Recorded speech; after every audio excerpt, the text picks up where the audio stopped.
Midshipmen of the American Athletic Conference.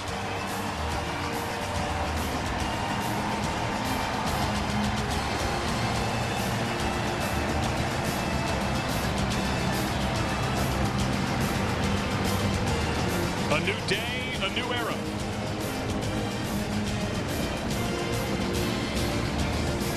We are in Annapolis at Navy Marine Corps Memorial Stadium as the Navy Midshipmen host the Colgate Raiders. And here come the Colgate Raiders.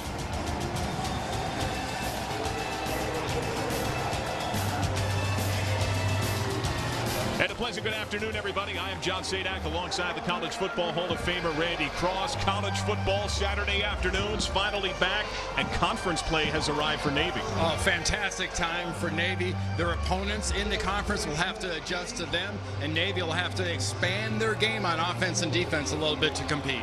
Their game already pretty established, though, at the quarterback position. You think Navy, you think Keenan Reynolds. Well, if Keenan Reynolds played for one of the Big Five conferences, he'd be a Heisman Trophy candidate with the numbers that he's put up. If he can throw the ball more efficiently, increase those touchdown numbers, he may compete for a Heisman. The offense in established hands with Keenan Reynolds. On defense, a change of the guard. Longtime DC Buddy Green, a one-year sabbatical for health reasons. We wish him the very best. We got a chance to catch up with his head coach, Ken Niumatalolo, and his interim successor in Dale Pearson. There have been a lot of good coaches that have come through the United States Naval Academy, a lot of good defensive coordinators that have gone on and coached at other places, but none of them have the accomplishments that Coach Green has. Yeah, he's one of my best friends. So this is a hard thing. I'm excited on one hand, but I would give this up immediately to have him here. And that is the hope, to have him back as soon as possible. He's on the mend medically. Dale Pearson, he's in year 20 with Navy. Yeah, they may be a little bit more aggressive, but you saw there how much that staff loves Buddy Green. For all that, these players adore Buddy Green. The defense en masse has to worry about Jake Melville. When he played, Colgate was pretty good last year. Without him, they struggled. Well, he's a dual threat that averages last year about 60 yards a game rushing when he was in the game, but passing is where he excels. You give him a whole season, he'll be up around 20 touchdowns. This guy's a factor in the passing game. For more on today's matchup, let's go down to the field. She and Stanwick Birch with Navy head coach Ken Niumatalolo. Thanks, John. Coach, so many new things this season. New conference, new defensive coordinator, new faces in your linebacking core. Through all this change, what have you been preaching to the team? Just enjoy the moment. We're excited. Even with all the changes, you still got to play between the white lines, and that's been our focus, just the preparation on football. You're about to kick off the 2015 football season. What are your expectations for the group this year? Play well this first game. Great. Good luck today. Thanks, man. 1-0, the mantra for this year's Navy team, and that is the goal today. Navy won the toss and elected to receive. Damon Brown, the primary kick returner, averaged nearly 20 per return for last year's 8-5 midshipmen. It is a gorgeous Saturday afternoon.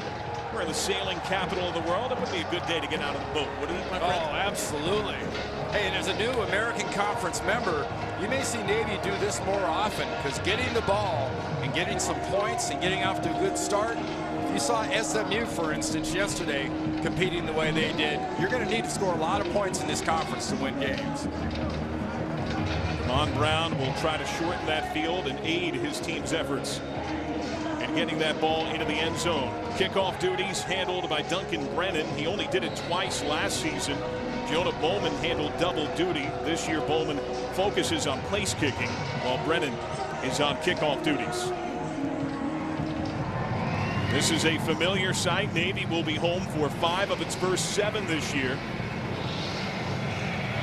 These teams have met each other before. It's the 7th all-time clash of Colgate and Navy. The ball booted in the air. Bobbled at the 3. On the run back, Brown swallowed up at the 15-yard line. Let's take a look at the Chick-fil-A starting lineups. The Navy midshipmen on offense, led by Keenan Reynolds, the senior out of Antioch, Tennessee, closing in on a number of all-time records. Outstanding mark, 21 and 11 as a starter. I can't wait to see what they've got for their fans and their football team this year, going to Jameer Tillman on the outside and their expanded passing game a little bit for this American Conference. They go into the backfield, read beautifully by Colgate, as Chris Swain gets swallowed up by Pat Afriye, the sophomore out of Sandy Hook, Connecticut. The full offense for the Navy midshipmen. Jameer Tillman is a big playmaker and wideout. Really is a nice offensive line up front, but they are inexperienced. Ken Niumatalolo said that he got some advice from his wife this offseason that they needed to get the ball to Tillman more. Keep it on the ground, trying to stretch it to the right.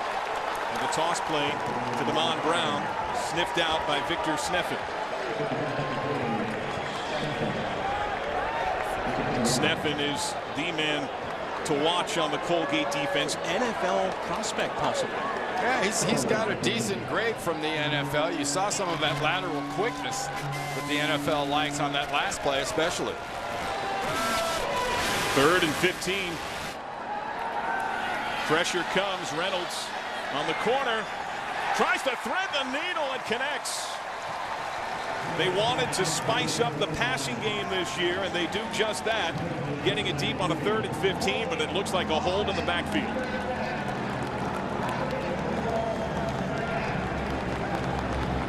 You got fullback Chris Swain for that hold. There is the National Capital Squadron with the flyover, centered by the TBM-3 torpedo bomber that was flown by George H.W. Bush in World War II. They arrived at prop speed, not at jet speed, so they're not really late. Overhead is overhead. And the Navy midshipmen underwater right now with 3rd and 20. Negating that big conversion. Reynolds, the late pitch. Swain gets a block. Swain, ball free. A fumble, a pile. Colgate claims it has it. Colgate football. A disastrous turnover for Navy early after a difficult 2014 where fumbles were a main story throughout the year. Yeah, you want to talk about a negative theme for the 2014 midshipmen. It was turning the ball over. Helmet put on the ball, and then the helmet from the back explodes that ball up into the air. Swain gives it up. Last year, 24 fumbles for this Navy football team. They lost 17 after being one of the best in the country the year before. They were tied for the fewest FBS turnovers in 2013 with 10. They lost 17 fumbles last year, 3rd worst in the country. That was knocked free by Chris Morgan, recovered by Keon Washington. Now a look at the Colgate offense with a very short field. There is the quarterback, Jake Melville, the junior out of Sparta, New Jersey. He can do it in the air and on the ground. They really missed him last year when he got that mono and got sick.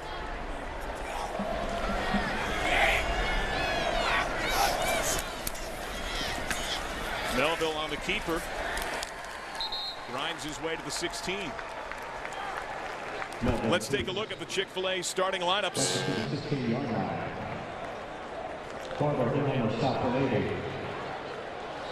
John Quazza, tight end, an all-conference performer, led the team in catches last year. Spending the offseason hanging with his quarterback, smart guy. Not only because he's going to Colgate, because he's hanging with the guy that's got the ball that throws it to him.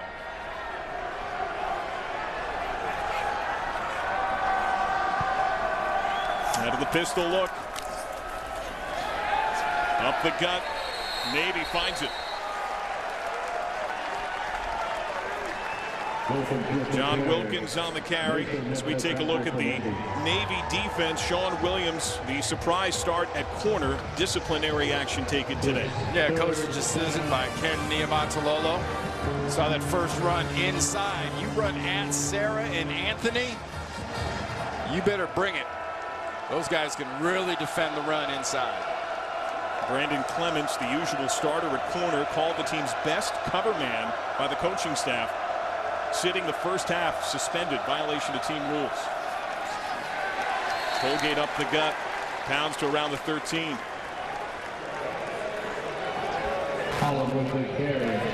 James Holland taken care of by the nose guard, Bernie Sarah. I love Sarah inside.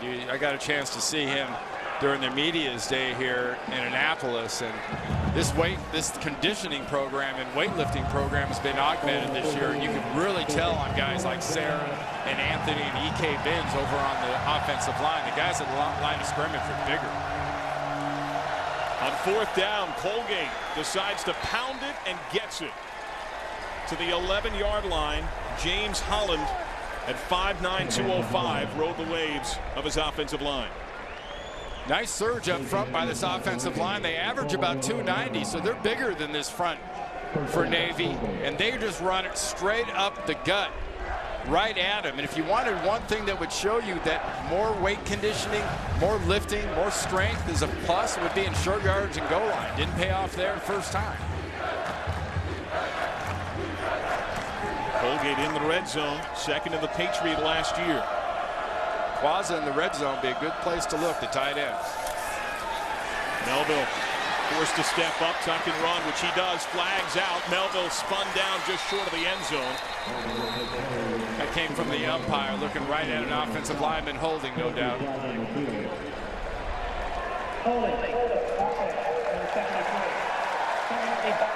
First down.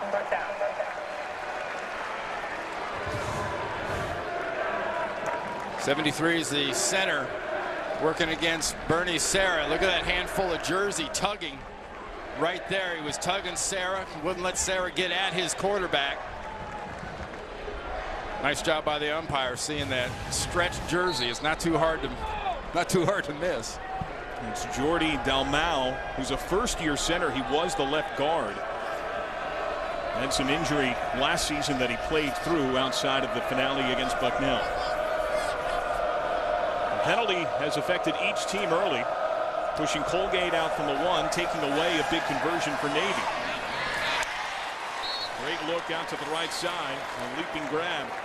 It's Elijah Merton, who's filling in at the corner position, helps Alex Greenewalt out of bounds. Really nice pattern. And how about this arm? Melville, a guy that's, you've already seen him run pretty well. It's a very accurate toss out to the outside to a wide receiver. So from 1st and 20 to 2nd and 8.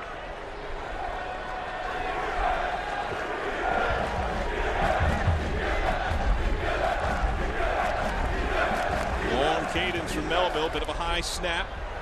Tries to run behind Holland, knifes his way inside of the 5 to about the 3. Bernie Sarah on the hit. Yeah, that right there was almost like a Navy follow. You hear it say all the time, well, Keenan Reynolds on a follow play, he faked to the running back, and then Melville just followed his back right into the hole. Get that nice gain. Patrick Forrestal backs up Sarah. Part of the bigger package on that defensive line, another nose. Off the fake, Melville on the corner. Spun down at the 1. Melvin Keith pressing over the right side. Thomas with the tackle for Navy inside the 2. So what goes into the decision making here? It's going to be, I think it's going to be just a freckle short. So it's 4th down. 4th down, 1. Melville's trying this spin a couple times, but they're not buying, especially Thomas. Nice job, excellent tackle. Josh Bowman, all Patriot performer last year. Colgate might have the Patriots' best special teams. Bowman was dynamite last year. Flags are out.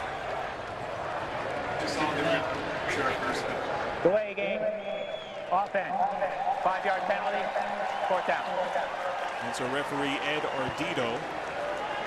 In a way, does that make it easier with that angle? With it being on the right side, yeah, absolutely, because that's really sharp. extremely sharp angle for the kickers. Now it becomes a lot easier being just a little bit back. It's now a 23, 24-yard field goal. 23-yard try. Colgate gets the first score. Navy made it a point of emphasis to hold on to the football, but it pops free on the first possession of 2015. Colgate grabs the short field and connects on the field goal to take a 3-0 lead. Welcome back to Navy Marine Corps Memorial Stadium, where Colgate has the lead 3-0. Couple Navy updates for you guys. You mentioned that Brandon Clements, the longtime starter at corner, has been suspended for the first half due to a violation of team rules. Coach Niamatololo told me he will be back in the second half, and I've heard that it was just based on a couple of decisions he made. And as you guys know, these midshipmen are held to a higher standard. I also had a chance to catch up with longtime defensive coordinator Buddy Green. He stood in the tunnel for about 30 minutes, watched the team warm up. He was in excellent spirits. He was in orange, not the normal Navy blue and gold. He's going to be watching the game from the press box, but he waited till the entire team was done warming up and gave a fist bump to them and the coaches and said he would love to be out there, but he's happy to be back in the office contributing in any way he can. Well, thank you, Sheehan, and we have heard that there are days that he beats the rest of the staff to the office. They've arrived as early as 5:30 a.m. and there's Buddy Green. He's used to drinking burnt coffee, which means that's been on the machine for a while. The ball booted by Duncan Brennan. Damon Brown again, a bobble on kick return. Second time that's occurred. Weaving his way through heavy traffic, finds a seam and turns something out of what could have been chaos at around the 23. Connor Wingenroth, the wide receiver, with the special teams tackle. There is a look at the fullback, Chris Swain. There are the lost fumble totals. Last year was a very difficult one for the Mids. Well, and unusually for them, they gave up more points off turnovers than they got. They gave up 73. They scored 72. You look at that in all those close games that this team plays, they can't afford to do those type of things. There is a player down on the sidelines. It is Adam Bridgeforth of Colgate. We'll take a break.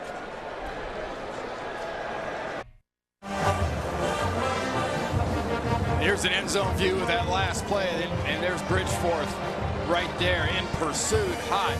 Takes a hard step right here with his left leg, and you just see he buckles a little bit as he continues, and then can't really put much weight on it. And to add insult to injury, he sort of gets hit again. They're going to bring a card out for the young man. Colgate was already down a corner or so.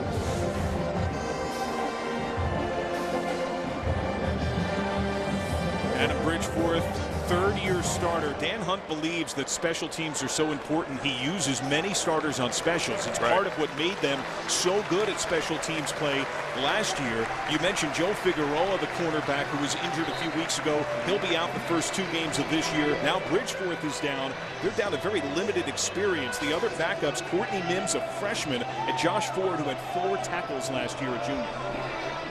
And despite what's going on at the outside, I'd love to see Navy work the gut. Work this big fullback inside, not on the outside. Off a play fake, they'll go to the air and test this depleted secondary. The twisting reception for Jameer Tillman. He always makes plays when he has the football. Nice drop by Keenan Reynolds. Driving route, turns around. And the problem when you've got a 6'4", 205-pound receiver, you can't deal with him gingerly. You got to get after him to tackle him. It was Josh Ford that missed the first hit. Kyle Diener helped him down, and then Swain, here's your words, as he rumbles his way to the 48. Contact with a strong safety, Chris Morgan. Yeah, it's a boxing analogy to work the body, but I really believe Navy against this defense, they've got to work the body. They've got to work inside. The heck with the outside speed. Colgate's got the outside speed. Can they hang in with the banging? Second and short. Reynolds, the late pitch. They've got the first down. Big tackle here on the sideline as Dyshawn Romine, who has many packages built in for his use this year, finds the first. You can see why. Nice decision by Keenan Reynolds and a beautiful catch by Romine without breaking speed. Doesn't break stride at all. Chris Morgan, the safety, another tackle. This time it's Swain Swain dropping the shoulder, spinning and weaving his way with authority to the 22, and Morgan another tackle. He's getting bruised quite a bit. You've got inside starting at Brandon Green at center, but E.K. Binns and Tamburello inside are very tough, very physical, and what a hole. You're talking about a 5-yard hole inside for the big guy. Quentin Ezell gets a look off the fake. A little pitch. Calvin Cass. And a flag is out. On the left side. Morgan in on the stop. The pace, number 48 on the defense. After this is a goal, first down. Penalty goes on Cameron Buttermore. And there's a look at Dan Hunt, second year as the head coach, but he's been there for nearly 2 decades, spent 19 years as an assistant, 7 as the offensive coordinator. Been an offensive coach his whole life, and he's a huge Seinfeld fan. Opened our conference call by asking him to say Vandalay Industries. His immediate response, and you want to be my latex salesman? I knew he was legitimate. Well, shouldn't he then have an offense or a defense about nothing? That's true. Yeah. And he should do everything the opposite of what he wants. Keenan Reynolds and keeping it on the ground for a good portion of this drive. Reynolds read well by Colgate. Only a couple. Victor Steffen, the senior end, on the tackle. That's one of the key plays when you play this Navy football team. That was a follow you just saw where Keenan Reynolds feeds the fullback, especially when it's Swain. Figures if you bite on that, I'm going to be just behind that fullback. I should have clear sailing. Colgate played that really well. You got to have a helmet for Reynolds every single play. Don't forget him anytime in this offense. Reynolds into the backfield. Beautifully read by Colgate. Kyle Diener, the all-Patriot performer who led the team in tackles last year. Right there, inside linebacker. He reads option and attacks the ball. That's Diener, and we talked to him about, this team and how close they've gotten. Melville, the quarterback, working at the golf course, had his tight end and his linebacker out there playing a little golf. Call him the general of the defense. Needing 9 for end zone. Incomplete, intended for Swain. He wasn't looking for him in a great spot either, with Cameron Buttermore on his immediate shoulder at about the 5. But he hits him right in the midst. On the run. Ball could be a little bit lower to make it an easier catch, but that's a ball that Swain should come down with. So here's Austin Grebe, who took over place kicking duties during last season after Nick Sloan struggled and missed 5 of 8. Grebe was perfect. His career long of 45 came in the Army-Navy game. Out of Will Worth's hold. Grebe perfect in 2014, perfect to begin 2015. And he ties the game at 3. These teams have met now 7 times all time. Navy has prevailed in each of the first 6, but we've got a deadlock in their meeting of 2015.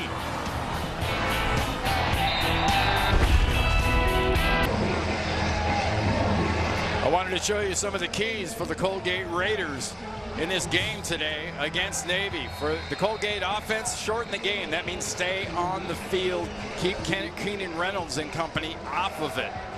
You've got to be at least as good as you were offensively, the way they are. Colgate's defense, attack Reynolds. You saw that great fill by the linebacker on Reynolds. Put a helmet on him every single play. Mids pumped up. You believe that you can perhaps rattle Reynolds a bit at his size if you constantly pound him with contact? I don't know if you can rattle him, but I do know it will wear on him. And just from in the past, he's been repeatedly hit. He's such a fine-tuned athlete. I just don't know if, especially with this new conference, he's facing a whole new level of defensive players, and they're going to want to test him every single play. There he is in huddle. Colgate return game. Chris Morgan, who ran one back for a touchdown against Yale last year. No such luck on this occasion. Spun down at the 29-yard line. David Gordo on the special teams tackle. Today's 1st and 10 line brought to you by Golden Corral. Colgate offense with a short field got a field goal.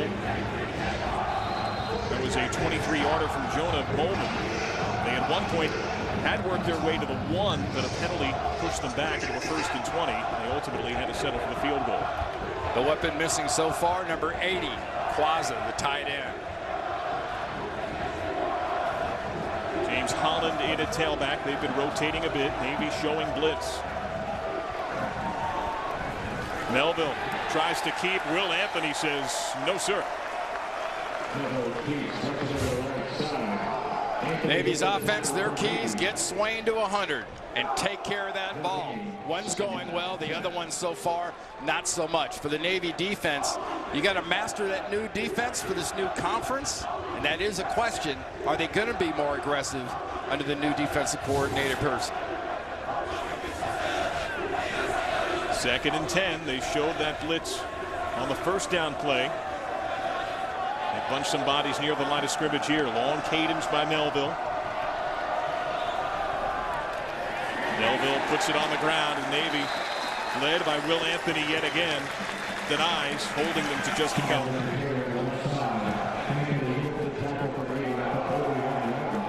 Yeah, Bernard Serra inside is where you want to look. You want to look at number 77. And all these plays when they run inside, Ken Niumatalolo's defense has relied on the senior captain the whole time he's been here inside.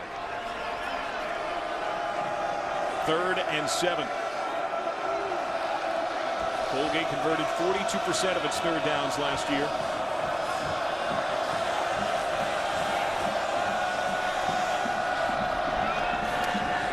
Melville flushed. Anthony on the run. And the pass to the sideline. Elijah Merchant there in coverage. Navy pass rush does a nice job, led by Anthony, of flushing him out of the pocket. The ball is put on the money, but then knocked away. Melville did a good job delivering the ball. But so far, a little bit of a duck going out there. But Navy's doing a decent job of putting pressure. That's another thing you want to watch for as the season goes on. Navy's going to have to rush the passer effectively and do it with 4 or 5 players only. Elijah Merton, who knocked that one down, a bit of a legacy. His brother Emmett was a starting safety for Navy. In stride from the 40 to Brandon Sanders, the man they call Bug, and prime real estate at midfield. Cameron Buttermore had that tackle. The young ones out enjoying some football. You got some shades like that, John? I got them right now.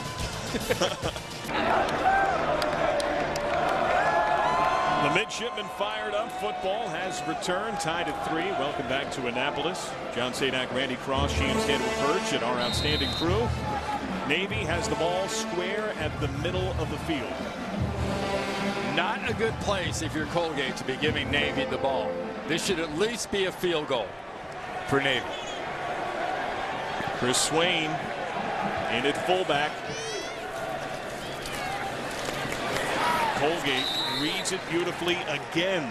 But a little follow, this time sniffed out by Charles Carney, the junior out of Wooster, Ohio. They have read Reynolds so well. Well, I think what they're doing is they're doing their job. They stress to us enough. You know, this is assignment football for us on defense. If he doesn't give the ball, there's a guy that has to be on this, an outside linebacker that has to be on the quarterback. And you saw him take down Keenan Reynolds on that play. Reynolds incomplete. Intended for Chad Llewellyn, the sophomore of Louisville, Kentucky. Catching the football Also of paramount importance, something that offensive coordinator Ivan Jasper stressed to his slot backs and wide receivers so vociferously during camp. Yeah, well, it's something in order to compete in this new conference, they're going to have to be able to throw the ball. They cannot be exclusively a running team. And they convert on 3rd down. Swain. Yes, sir. Chris Swain. He's off. The Swain train. Touchdown, Navy. Sprung free by Jameer Tillman. Chris Swain pretty close already to that 100-yard mark we gave him before the game as one of their goals. And taking advantage inside of some really good blocking in between the tackles. Nice trap block inside by Tamburello. Square kicks the defensive end out, opens that hole for Swain. Little stumble at the beginning, but beautiful run by Chris Swain. He first reached the century mark in the Air Force game last year when he had a 46-yard touchdown run, the longest of his career. That 52-yard jaunt, a new single-run career high. Navy has to call a timeout. They had personnel issues on the point after touchdown. That's something I'm sure Ken Niumatalolo was not happy about having to do. The new wrinkle here is watching the right guard right here come on a trap and kick out the defensive end, the end man on the line of scrimmage. Watch Tamburello from the guard. Bang! Nice trap block. Head inside. All the classic well-coached spots of a good offensive lineman. Opens a huge hole in the middle that Chris Swain doesn't need that much of a head start because he's fast enough to start with and big enough. There are 4 seniors on the offensive line, but many new faces, newer starters in that group.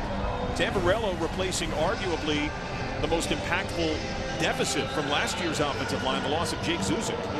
It's been a group that's come together really quickly, and that senior leadership is one of the reasons it's not taking too long.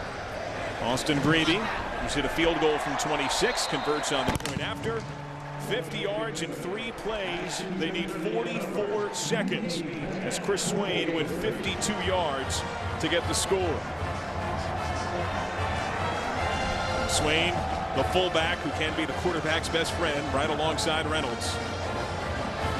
See, that was something pretty new too, John. So if you're Colgate getting ready to play Navy, you haven't seen them run many trap plays with guards pulling and trapping out defensive ends. That wasn't a power, that was an old school trap. That's a new wrinkle.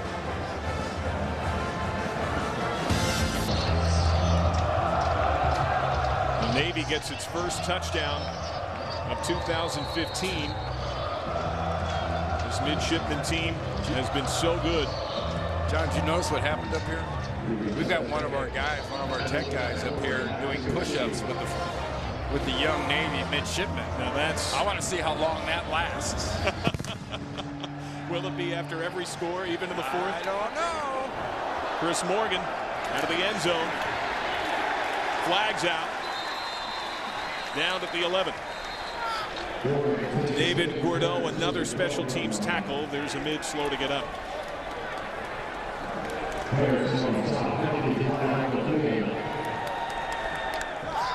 During the return, illegal block in the back. Receiving team, number 10.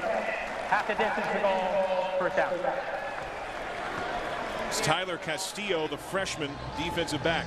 Yeah, it's going to be right here in the middle of your screen when it happens. Right in front of the runners, right there. One more time, right there, number 10 pushing into the back. To the referee standing back there, that's pretty blatant when you see a guy's face mask go into the back numbers of the player right in front of you. So Colgate in the shadows of its goalposts. Split backfield for Melvin. Gotta bring that heat.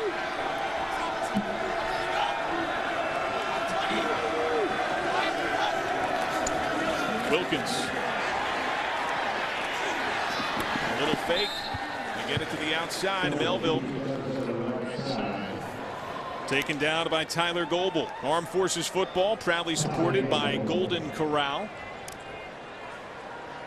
Keenan Reynolds isn't the only magician on the field. Melville doing a nice job of hiding the ball and keeping with that keeper away from all the blocking. That was completely a naked run to the right side. Melville sidelined with mononucleosis last year. Was a game-changing player for Colgate when he was healthy.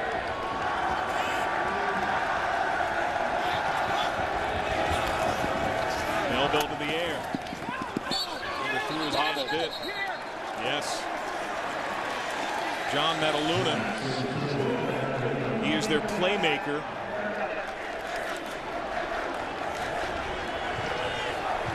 Ball was a little low. Jake Melville is just a freckle off with some of these outside throws. He had one that was really nice, but this sets up that situation I talked about in the last possession. Can Navy develop heat? But if you develop the heat, the pass rush, it's got to be with 4 or 5. You can't afford to drop. You got to drop at least 6. They do bring some pressure. Mataluna on the left side. Angled out of bounds at the 19. That's good for the first.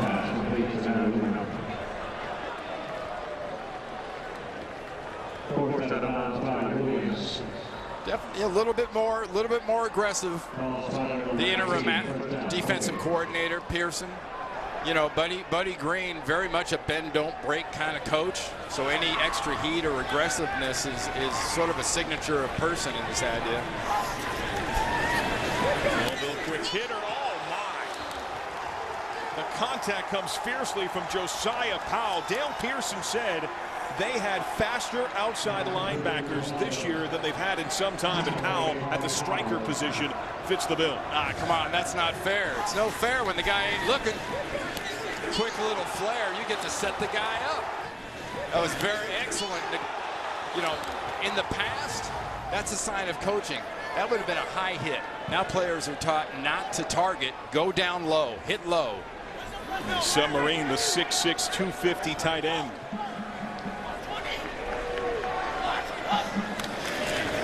The screen on 2nd and 12, offline again. Looking in the flat for Cameron Klein.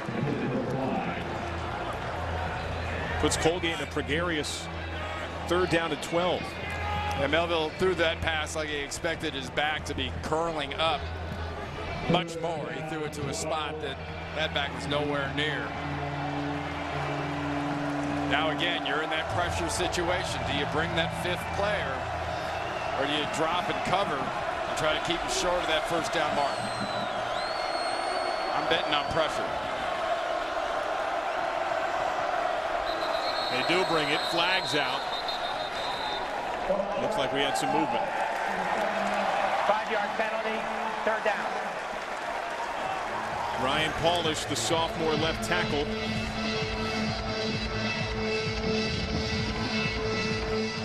Left tackle right here is going to be our offender, and he does the quick move. You see the blitz coming from the outside. And that blitzer was Powell, who just popped the tight end a few plays ago. Yeah, and he might have saved Melville a headache there because Powell was going to bring it. More pressure, more heat. Count the rushers. 4. And they still touch Melville, who steps up. On the right side, they'll be short. Elijah Merchant again in coverage. Amos Mason was the man who worked his way to the backfield to make contact with Melville, forced the step up. It looks like we have a timeout from Navy.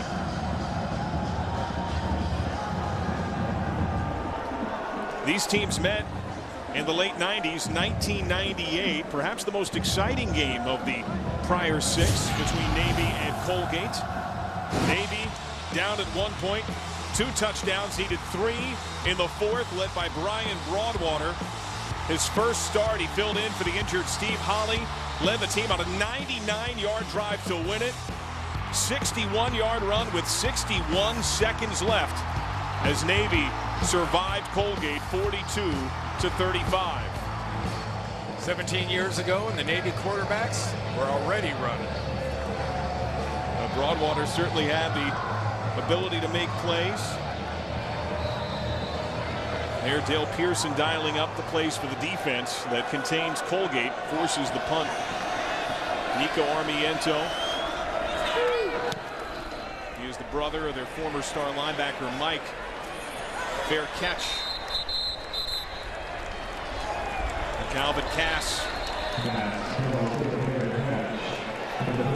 Yeah, there's the flag down on about the left 40, so. Dead ball foul, personal foul.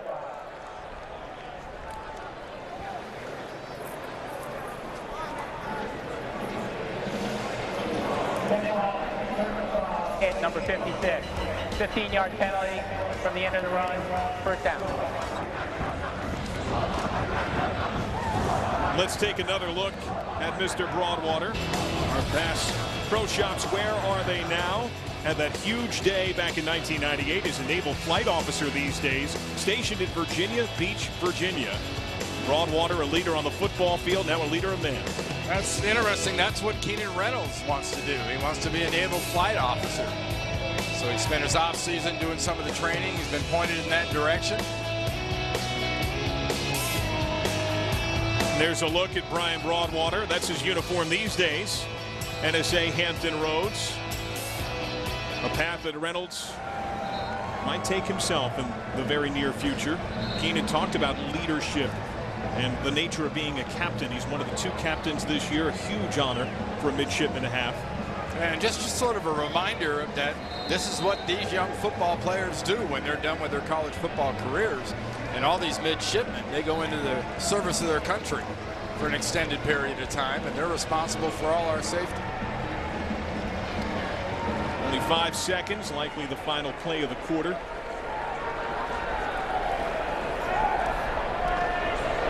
Reynolds to Tillman. You get about 4. Josh Ford filling in at corner on the tackle. That's the end of the first. Navy leading Colgate 10-3. You're watching college football on CBS Sports Network.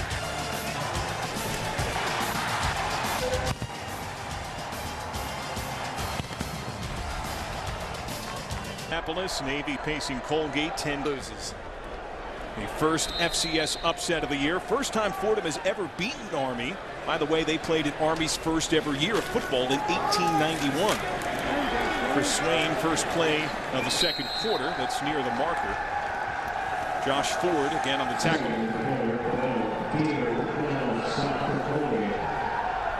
Yeah, you're going to have to see this kind of a running style out of Swain and Navy all year. And it is a triple option. Fullback's the first option. Quarterback's the second option. S-back coming around, that's the third option. But the most important one in my book, especially now that they're in this conference, they've got to wear people out inside with that fullback and make them respect the fullback first. He brought the playmaking receiver Tillman in. And a toss, huge hole to Brandon Sanders. Sanders wrestled down all the way at the Colgate 30. Christian Hardigree, the free safety, the only man between him and the end zone. Watch this blocking in front of Keenan Reynolds. They bite down on the fullback. He knows they're committed to him. Look at this wall that happens inside. That's what enables Sanders. There's nobody coming inside because they did such a nice job of blocking inside in front of him. 47-yard run. And then they call the Wolverine to Brandon Sanders. Right up the middle. Now they're finding pretty good chunks here on these fullback runs. Chris Morgan, the strong safety, denying Swain.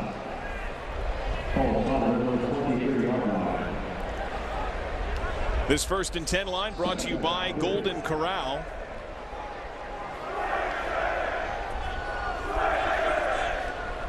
The runs up the middle have been leading to first down like situations for Navy. 2nd and short. Swain trying to find another first. He does. Slips through a couple of tackles. Taken down at around the 6. Christian Hardigree, the free safety, yet again saving a touchdown. Yeah, this is just straight ahead. And Colgate came out in a 4-3 look. Then it really is man-on-man blocking, and a really nice job up front by Tamburello, Green, and Binns inside specifically really opening things up inside, going against guys that I think are pretty solid. Well, Stephen especially, 55. Why not go to the well? Grind out a little more than a yard. Ivan Jasper, offensive coordinator for Navy. He's been here for 16 seasons. He told us in our meetings a couple of days ago they would feed Swain the football until his belly burst. I tell you, that's such a great philosophy, because we've already seen the dividends that it pays. It keeps people off of Keenan Reynolds, for one, and second, it opens up the other options in this option because you become uber concerned. Reynolds keeping. And a swarm of Raiders led by Victor Seffen stop him at about the 1. Victor Steffen, by the way, the star defensive lineman.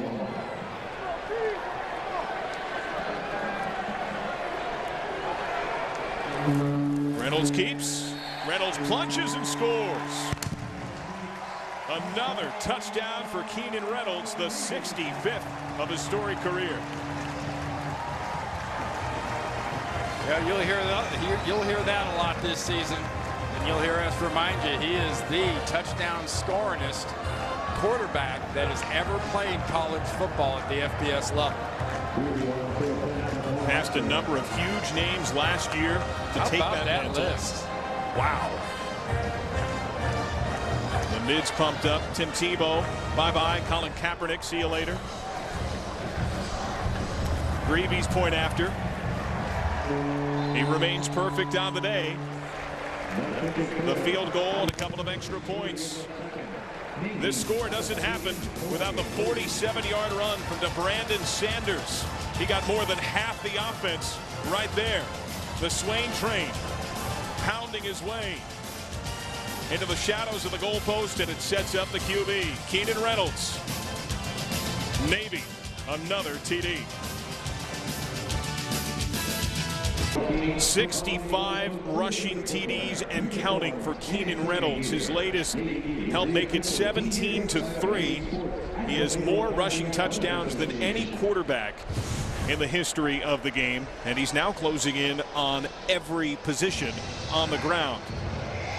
65 now, 77 in reasonable reach, right? Well, 13 now to pass Monty Ball, and 19 to pass Monty's rushing and receiving total. So it's just incredible rarefied air that this kid's getting into. I think Keenan Reynolds should get more attention. Well, granted, it's an option offense, but I don't care. Scoring that number of touchdowns, it's incredible. He had 23 on the ground last year. He had 31 to set the quarterback record in 2013. Mataluna takes the knee. So Colgate settles for the touchback, now down a couple of scores. How have things evolved in your mind as this game's worn on, where turnovers, short field, and penalties were part of the early story? Remember my theme of shorten the game for Colgate? They haven't been able to. Early on, the first possession or so, you saw Melville run the ball all right. You saw them as a team run it okay. But Bernard Serra and company inside have stopped that run and enabled them to get 3rd and long on the board, and then it's just aggressive defense from there. Holland. And the Navy defense is there at the 27. Colgate, just where the heck is it? Well, it's in Hamilton, New York. It's not that far from Syracuse. Described by some of these Colgate players that we spoke to as a sleepy town. How about the comment when we talked about the golf course with Diner? And he said, but 12 inches of snow on the golf course. They'd love to only have 12 inches of snow in the summer. I mean, the winter. They kept themselves busy. Said they spent a lot of time with each other, learning about each other, coming together as a team. Melville on target. Alex Greenewalt aided out of bounds by Elijah Merchant at the 34, gain of about 7.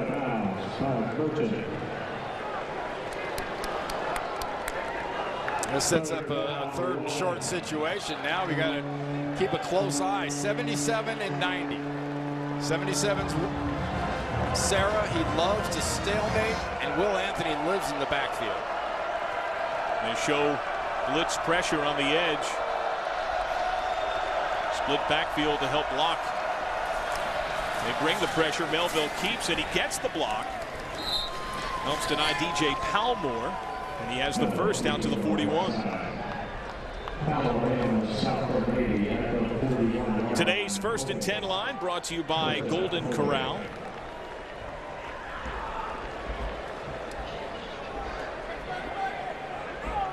Well, Melville. Nice job by Melville reading Anthony. Anthony bit hard on the running back. Palmore showing pressure on the near side. He brings it. Melville goes opposite, knocked down. Amos Mason, the junior out of Nashville, got his hand in there. And Mason working against the left tackle, working right here. Watch him press and press and then get that left hand up. Right hand knocks that ball down. Excellent job. Get in that quarterback's face. If you can't get home, look to pick it off and knock it out. And he has good hands. He began his college career as an outside linebacker. They moved him to end. Standout wrestler in his high school days. A handoff. Demetrius Russell weaves his way to the 46, gain of 5. Bernie Sarah in there for another tackle. Had a career best 38 of them last year. Said he wanted to become more disruptive this year. He'd like to get in the backfield and make some contact. Well, I think some of the conditioning, the weightlifting, has really paid some dividends. And the conditioning, these guys are always in iron shape. 3rd and 5. They need to get just beyond midfield.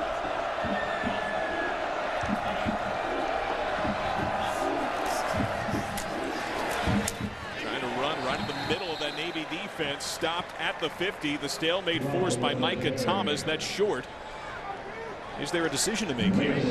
Well, they're going to go for it, it would appear. I mean, worst case scenario, test out Jake Melville's bark. See what kind of cadence he can throw on Navy. See if he can get somebody to draw him offside. Colgate has 3 timeouts. A short one. It's about a football one. From the gun.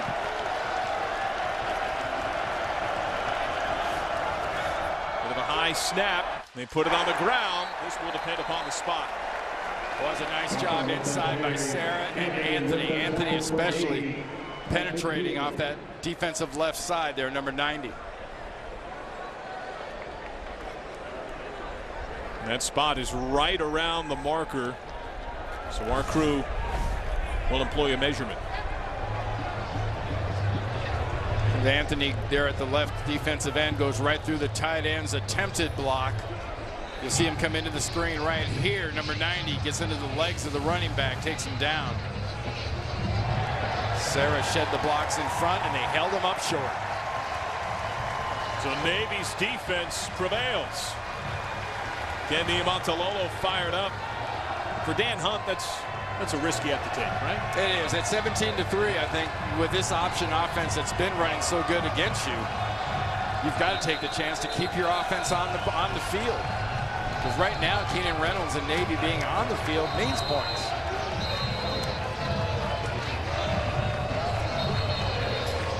Well, Navy will have a short possession just shy of midfield. Ken Niumatalolo fired up. The denial on 4th down. The defense comes through. 3 over Colgate. Welcome back to Annapolis. Here's how it broke down last year. Only Georgia Tech rushed for more yards per game than Navy. The team that really sort of stands out to me is Wisconsin. And granted, they had Melvin Gordon run for over 2,600 yards counting the bowl game. So that's going to put you as a team up there pretty good. 120 of those yards gashed by that man, Chris Swain. It's Quentin Ezell who gives him a breather and gets the toss. Ezell hurdles a defender. Second man in, drops him at around the 44. Cameron Buttermore with the tackle. Armed Forces football, proudly sponsored by USAA. This Navy ground and pound offense that has been inconsistent in the air at times. Put the ball on the ground in the early stage of the game. Seems to have found its focus and perhaps shades of what we'll see sprinkled throughout this 2015 season. Reynolds duped many. He earns himself the first down. Gets to the 38 before Cameron Buttermore spills it. I love, from an option standpoint, I love the game that Ivan Jasper calls, the offensive coordinator for Navy, in that he sets things up early for later. Like he started running outside and then pounded him inside, and now when they go outside, it's very accessible. And he hasn't exposed Keenan Reynolds really to that many hits so far because Colgate hasn't had a chance to hit him that many times. They've been concentrating on Swain. Jasper said he wanted to get in the head of Keenan Reynolds this year and vice versa. Reynolds, late pitch in space. Navy makes good on another first to Brandon Sanders. There wasn't a lot of real estate there. Christian Hardegreen takes him out. I got a question for you, John. If Sanders is the Wolverine, I know you say it's the Swain train, but he runs like a mad water buffalo or something compared to a Wolverine. Size of that kid, he's like 245, 250. Run to around the 19. Victor Steffen on the tackle. Do you have any nicknames you want to work in this year? Nah, it hasn't hit me yet. But I tell you what, as much as he hits everybody that wears the wrong color. Second. He reminds me a little bit of Jerome Bettis in that he doesn't mind contact, but he's got the speed to get away from people. The NFL is going to love this kid. Swain to the 15. You think NFL is a possibility? You know,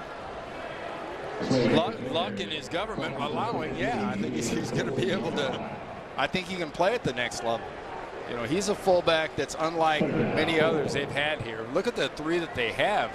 I mean, he's the smallest one at 245, isn't he? Got 250, got 255 behind him. I know when we talked the other day with Victor Steffen, he didn't think 245 was a very big back, but it looks kind of big close up, I bet. I would not want to be on the other side of that train. This time it's Quentin Ezell as Swain gets a blow. We'll see where the spot has them.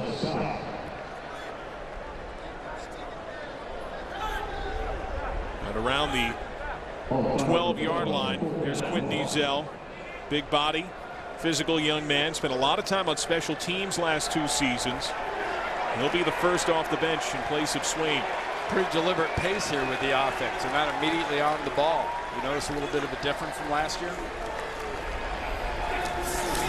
On 4th down, Reynolds has the first to the 9. Christian Hardegreen on the tackle. And there's a look at Chris Swain getting tended to by the athletic training staff. It appears the right cleat is off.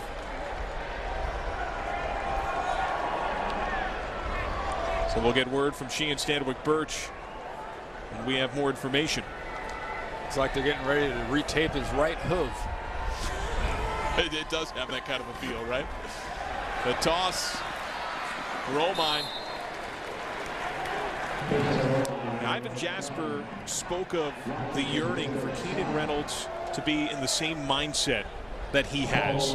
He gives him a lot of liberty to not just check down, but to even change plays at time. But he wants him to do that the way that he would call it. And he said that there have been some major strides in that direction, recognizing formation and tendency of opposing defenses. Well, basically after about 4 years, you ought to be sharing a brain. Because that long exposed to the offensive coordinator to one quarterback should be the perfect situation. Sean White in at fullback. Feed the big fella. Touchdown, Navy.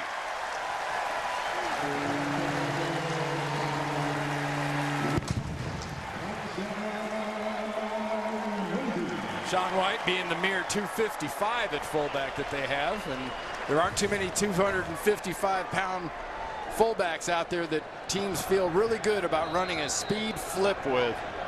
You see there with Navy, he's got the speed to get to the corner, and he's got the oomph to drive it in. The junior getting some well-deserved recognition from his teammates. Takes 9 plays, 50 yards, a hair under 4.5 minutes. Another point after from Austin Grebe, who has not missed on the day. Many big fellas getting involved for Navy. The third fullback, Sean White, has a score, and Navy's got a 24-3 lead. FBS Sports. 8 o'clock on Tuesday nights, followed by Inside College Football with all my buddies. Rick Neuheisel, Adam Zucker. Who else is at on 9 that o'clock, program? 9 to 11. Aaron Taylor, Adam Zucker, Rick Neuheisel, and some guy named Randy Cross. That guy, yeah. I heard he's pretty good.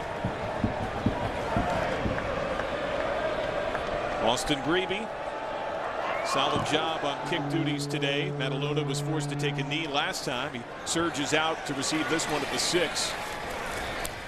Mataluna swarmed at around the 27. Of the Verizon halftime report. Auburn has said Jeremy Johnson, quarterback, his 3rd career start. No idea with Louisville. Bobby Petrino has 4 quad starters listed. He said he knows who it is, but he's not telling. Not extremely shocking. Demetrius Russell next to Jake Melville. He's the starter for Colgate. Russell taken out by a number of mids. Will Anthony, Micah Thomas in there, and around the 28.5, 29. Hey, tune into that halftime show because Rick Neuheisel is going to be a great add to the CBS Sports family. Any chance we see the guitar? Oh God, yes. You'll see. You'll see. You'll have no one saying no more cowbell or guitar during the course of this 2015 season. That was one of the highlights of our college football seminar this year. The coach getting us prepped with song. Holland in the flat. Shoulder bumped out of play. Taken out by Elijah Merchant. First down. Let's check in with Sheehan Stedwick-Birch for more on Navy fullback Chris Swain.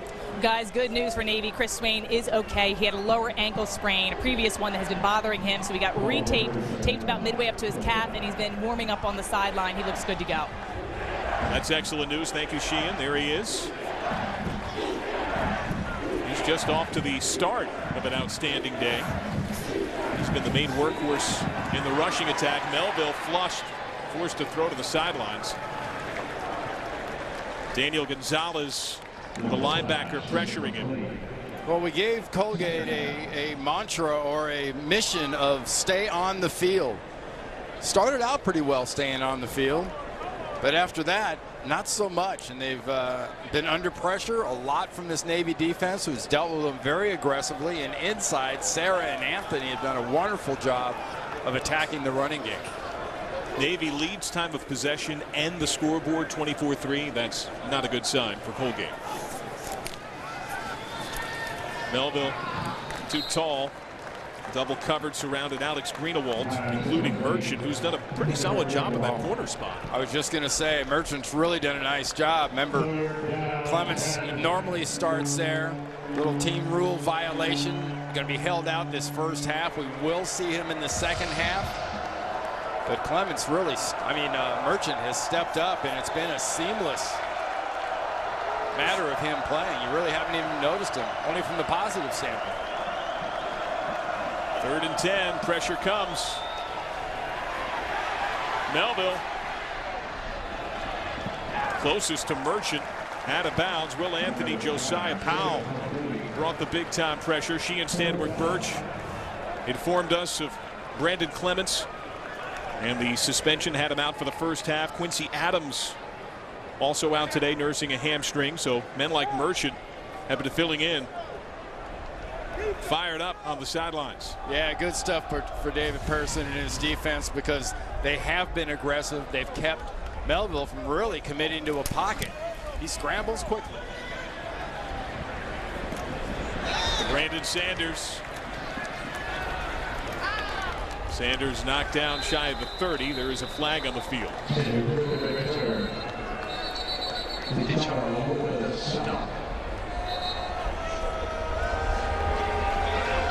Penalty penalties came in waves on both sides in the early stage of the game, impacted each team's first possession. Yeah, you expect that. You know, first time either team has seen some different color.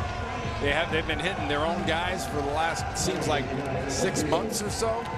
But now they finally get to play somebody else, and things move at a little bit different speed than even a full speed practice in a game.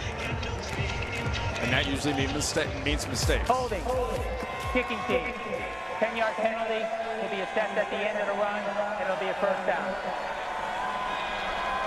Colgate was top 20 in the country in FCS for fewest penalties. Navy has been 1 or 2 in the country in the FBS ranks during the Ken Niumatalolo era.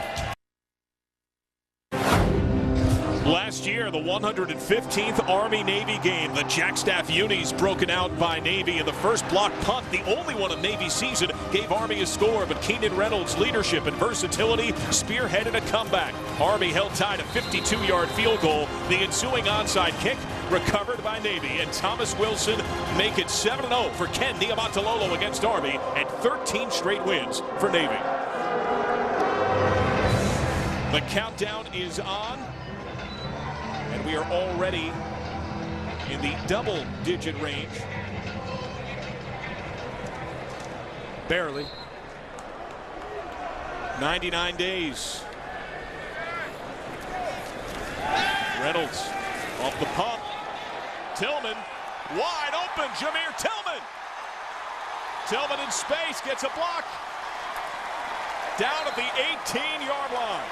Christian Hardigree has saved 3 touchdowns today for Colgate. A very nice play fake or pass fake by Keenan Reynolds right there, and that makes the corner jump. He figures it's going to be a short one. He throws it in over the corner in front of the safety.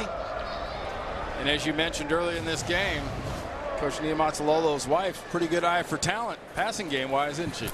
54-yard reception on the ground. Bully to the end zone, Quentin Ezell. 3 fullbacks have touchdowns on the ground for Navy. You can't say enough. We talked about the strength of this defensive line for Colgate. Guy like Victor Steffen, who's getting NFL-style looks, number 55, but all the way across. I mean, Lindsey, Tamburello, Green, Ben, Gaston, they have all done just an exemplary job, not only of contact, of driving these defenders out of holes. Austin Grebe has not missed on the day. And he converts the point after 18-yard touchdown, the first of Quentin Ezell's career.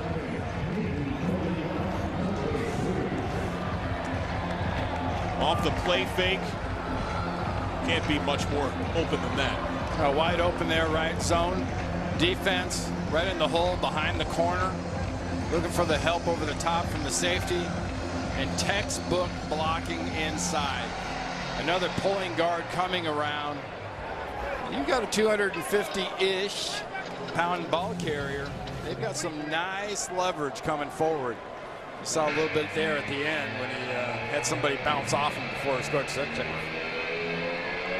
Quentin Ezell, his first career TD. Sean White got his second career TD. Chris Swain, his longest career TD. Victor Steffen and the rest of the Colgate defense, understandably, under the towel right now. It's been a long day against Ken Niumatalolo's beefy fullbacks and that outstanding offensive line. E.K. Binns, Joey Gaston on the left side, Blake Copeland, Ben Tamburello on the right side, Brandon Green in the middle, although we will likely see Blaze Ryder in 2 or 3 weeks. Comes back from that ACL he suffered in the spring. Green get a chance to get back out to his more natural tackle position. And they could have 5 seniors starting on essentially a reworked line. Mataluna from his 5. Not fooling anyone with a spin. 99 days to go in the countdown to America's game, the Army-Navy game presented by USAA. Our very own Vern Lundquist, Gary Danielson, and Allie LaForce will be on the call. Jameer Tillman had a huge catch in that game that spurred some of the conversation about integrating him more regularly. Well, I'll tell you one thing. If you've got a bucket list for college football and that game's not on it, you're doing it wrong. Last year was one of the best atmospheres for a football game I have ever seen. The best Army-Navy I've seen in the last 7 years. Incredibly competitive. Kenny Matalola was carried on the shoulders of his team, and he said, no, I want down. I have too much respect for Army. Colgate on the ground. Some extracurriculars. On this warmer afternoon, Kenny Matalolo's team heating up. 31-3 their lead. It did not start in the cleanest of fashions, but Navy has been building steam progressively. Yeah. Well, since that first fumble, it's been pretty textbook. I mean, special teams, offense, defense. See if they can keep bringing the heat, keep bringing pressure. Collapse the pocket up front and on the sides. Micah Thomas, the man moving around at linebacker. Melville decides to keep. Gets undercut. Will Anthony in there on contact again. Anthony told us that he much prefers being in his new position in the left end versus the right. And Dale Pearson, interim DC, who was the defensive line coach, still coaches that unit some, said his hands naturally fit that side better. Well, he's got great hands as a defensive lineman, but his biggest asset is his leverage, how low he stays, and how quickly he gets off the ball. Because he, like I said earlier, he lives in the defensive backfield. He collapses his side of the line on the run. Matched up with a tight end side here. They try to run on that right side. Demetrius Russell. Micah Thomas takes him down after he gets the first to around the 34. Russell led the team in carries and yards last year. Now a senior out of Tampa, Florida. He and John Wilkins combined for over 1,100 rushing yards, 11 touchdowns. A lot of that came when Jake Melville was sidelined with mononucleosis. Pocket holds reasonably for Melville. Gets to the corner. Finds a target at around the 45. A bump from Laurentez Barber, who was stepping into that free safety spot for Harris Gaines. It's more than a bump when you go backwards. A bump nudges you out of bounds. A smack hits you in the face and makes you go backwards. That's what I really like about this defensive backfield when they've had to tackle, when they've had to deal with these Colgate, whether it's a ball carrier or a pass receiver. They've done an excellent job of driving through the target. That's something Dale Pearson spoke about as they show a very soft look defensively here with only second showing on the clock. Got 8 Navy defensive backs and linebackers starting at 15 yards away from the ball. Navy calls the timeout. Dale Pearson said that when you speak about amping up pressure, it doesn't necessarily mean blitzing all out. It doesn't even mean blitzing on every down. He said it was more of a mindset to get into his team's head about how you hit, about playing for picks instead of knockdowns, about wrapping up firmly, about letting the opponent know you're there. And I think we've seen that throughout this first half. And, you know, you've seen the really good defensive coordinators, whether they're in college football or even in the pros. It's not about the number of guys rushing. It's really making them guess which guys are rushing. You can bring 4, but if they guess the wrong 4, you're going to get instant pressure. And I think that's one thing we've seen here with this Navy defense is Colgate's guessed wrong a couple times, and Navy's had free runners. Prevent look. Colgate decides to put it on the ground for the final play. Well, Navy does what it has to do. It makes the tackle. And the horn hits. A 31-3 domination by Navy in the game's first half. And the Dale Pearson era gets off to a fantastic start. Last a coordinator at Southern Utah from 91 to 95. The veteran in his 20th year at Navy. Let's go down to the field with Sheehan Stanwyck-Birch. Thanks, John. Coach, slow start with that early field goal and the fumble for you guys, but 31 straight points for you. What's your overall thoughts in the first half? Well, we just had to settle down. You know, we were having some penalties, some missed assignments. The Colgate's credit, they started strong. We just had to settle down. Great. Good luck in the second half. Thank you. The winningest head coach in Navy history, and his team has a 31-3 lead over Colgate in its 2015 opener. You're watching college football on CBS Sports Network.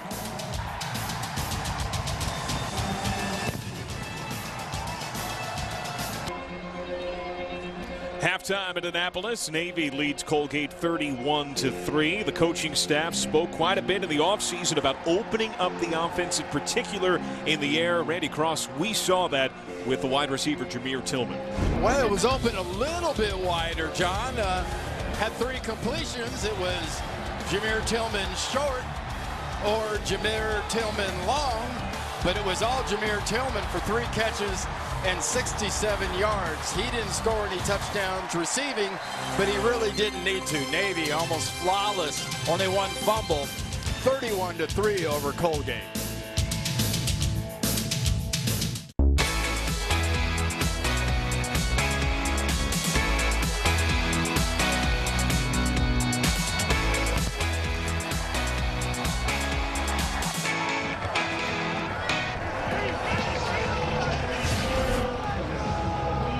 And sounds of the city and the day. 31-3 Navy as we go down to the field with Sheehan Stanwyck-Birch. Thanks, John. Coach, what did you see in the first half that you liked that you can improve on as you try to bridge the gap? I liked our first series defensively, try to get that turnover and get going. I think we're just not making plays. Defensively, we got guys in the right place. We're not making tackles. And then offensively, we've had a few drop balls, missed passes that kind of got us off schedule. And, we couldn't get a first down and gave the ball back to them. And here you got to get those first downs. We got to stay on the field offensively. Thanks, Coach. Thanks a lot.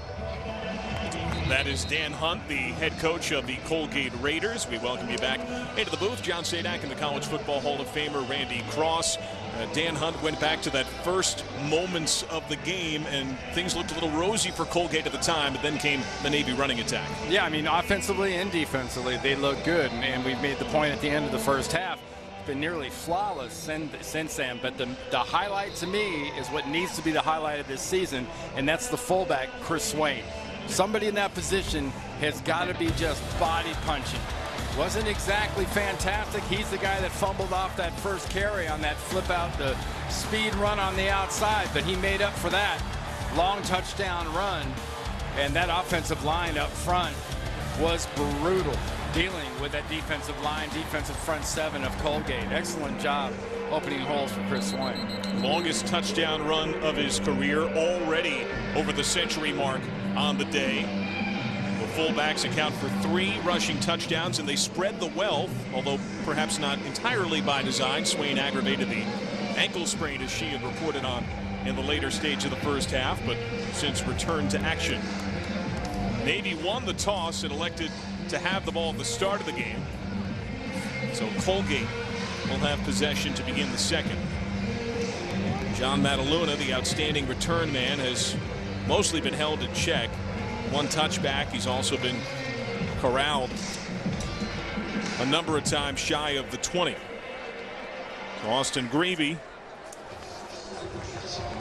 who had 20 touchbacks last year, has been perfect on his place-kicking duties today.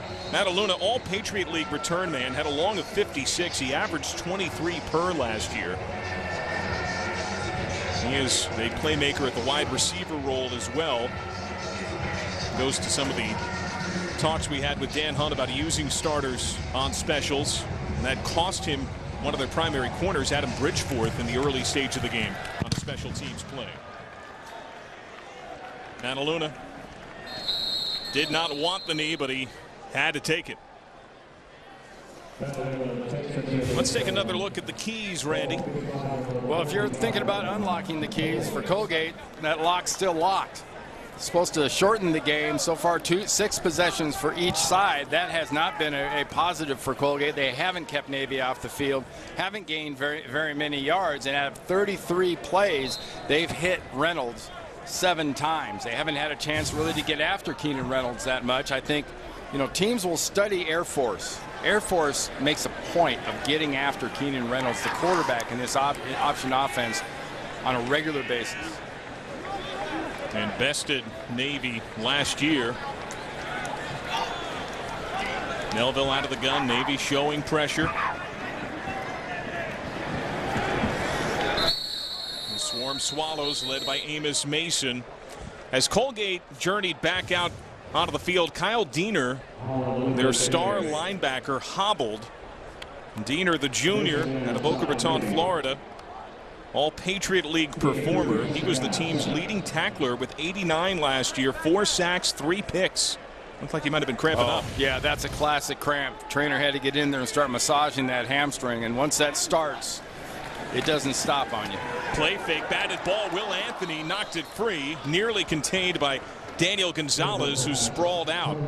As we check in for more on Diener with Sheehan Stanwick Birch. Randy, I think you're exactly right. They said it was a cramp. He dropped to the floor. He was in a lot of pain. He got carried off the field, putting no pressure on either one of his legs. He was really adamant about not wanting to stand on that cramp. Yeah, thanks, Gene. And you're seeing now Navy is wearing Colgate down, not only offensively, but even defensively. They're wearing him physically down. This Colgate team is only in year 3 of having scholarships. They don't have the same depth. Melville, first down pass to the 38. Alex Greenewalt, the sophomore out of Erie, Pennsylvania. You notice the difference there of Melville? He actually got into a pocket look and stepped up to make that throw. You've seen him repeatedly. He hasn't had that option of stepping up because Sarah and company have collapsed the pocket in front of him. He's only been able to scoot outside and try to escape on the outside, not step up to make a throw. Trips look on first down.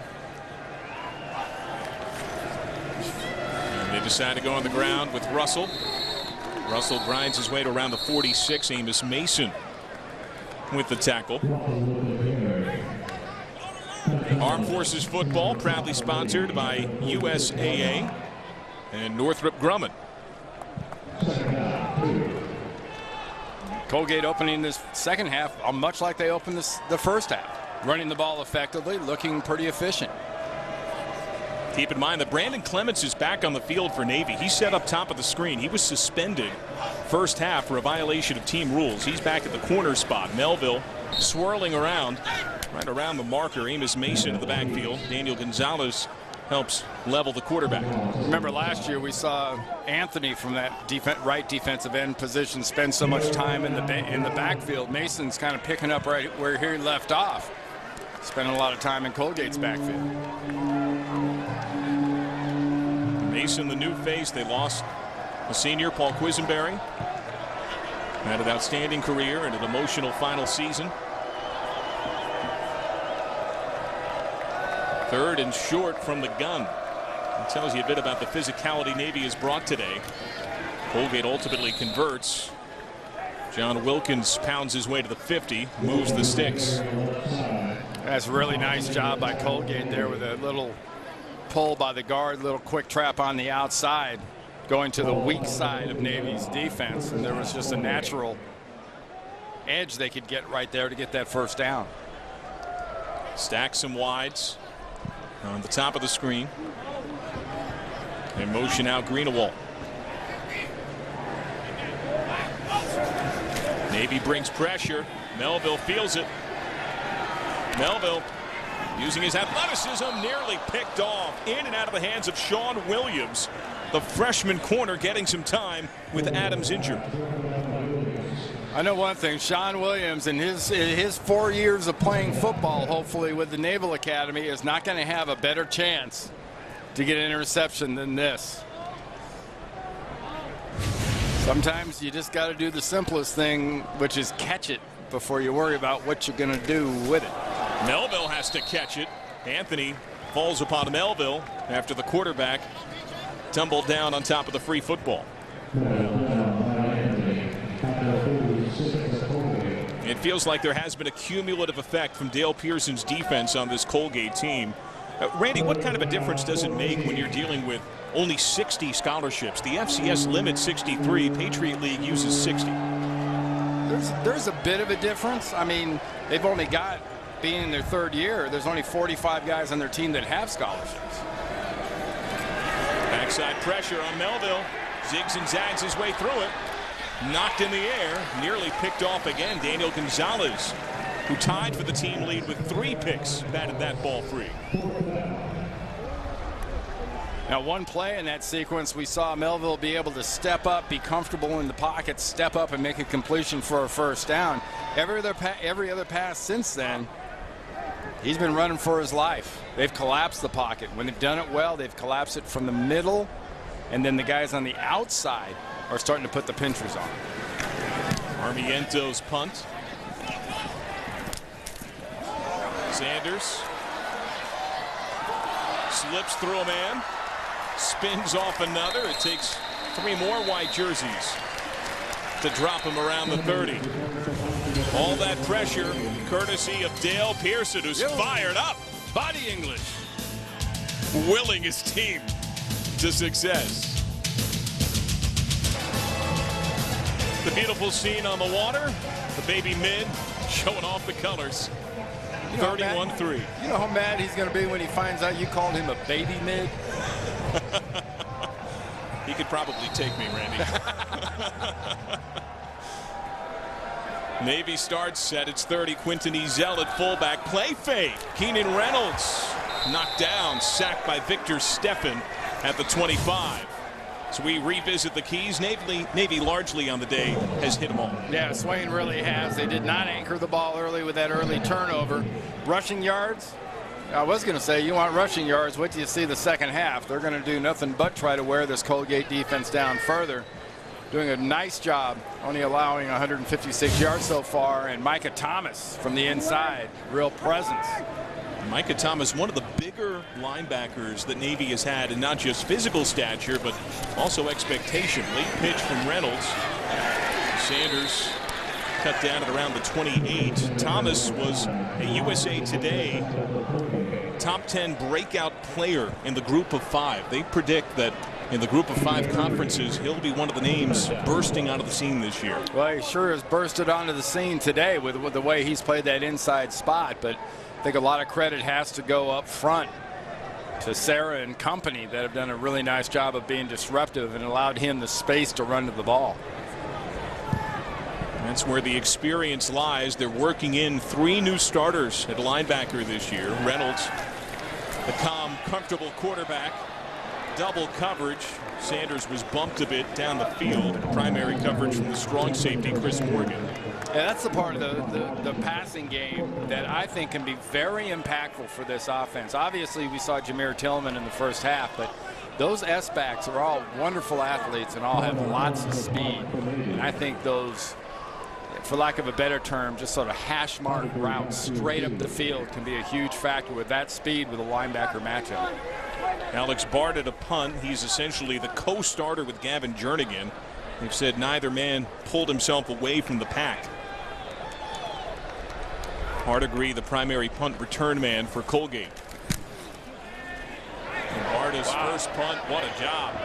Hardigree lets it bound at the 10, takes a Navy roll and into the end zone. I don't mean to sound like Allen Iverson here, but punters. You're talking about punters? Really? Punters? Doesn't give it to the other guys, and he plays in a great home field advantage there with him. By the way, Andy Reid's Chiefs 4-0 in preseason. Last time the franchise did that, Hank Strand's Chiefs won the Super Bowl.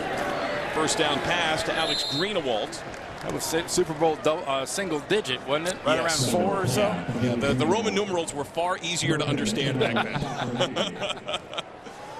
And Super Bowl 50 coming up this year. Am I the only one that was really relieved by the decision by the NFL to go with the gold 50 instead of the Roman numeral 50? Yes. I thought that was a wonderful idea.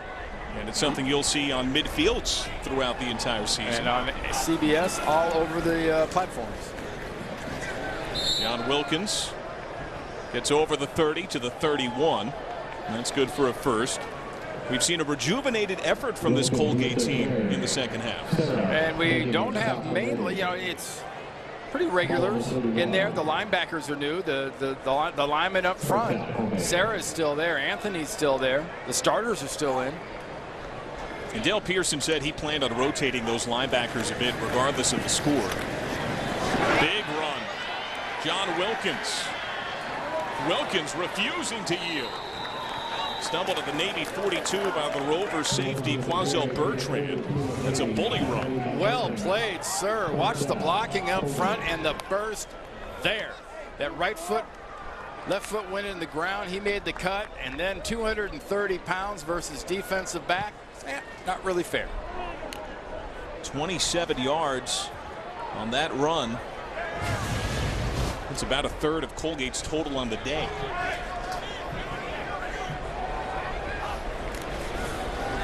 Put it on the ground again.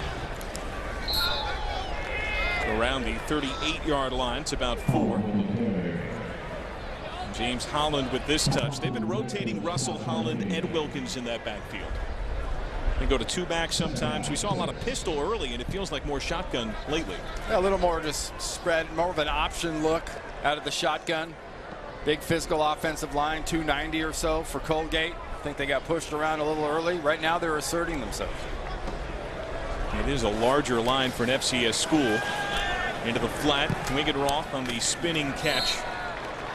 Taken out by Laurentiis Barber.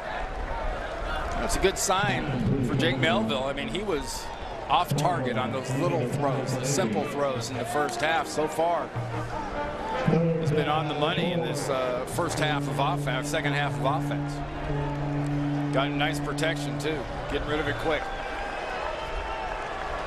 3rd down. Haven't seen him look to Quazell much in the passing game today. And go to the ground. James Holland.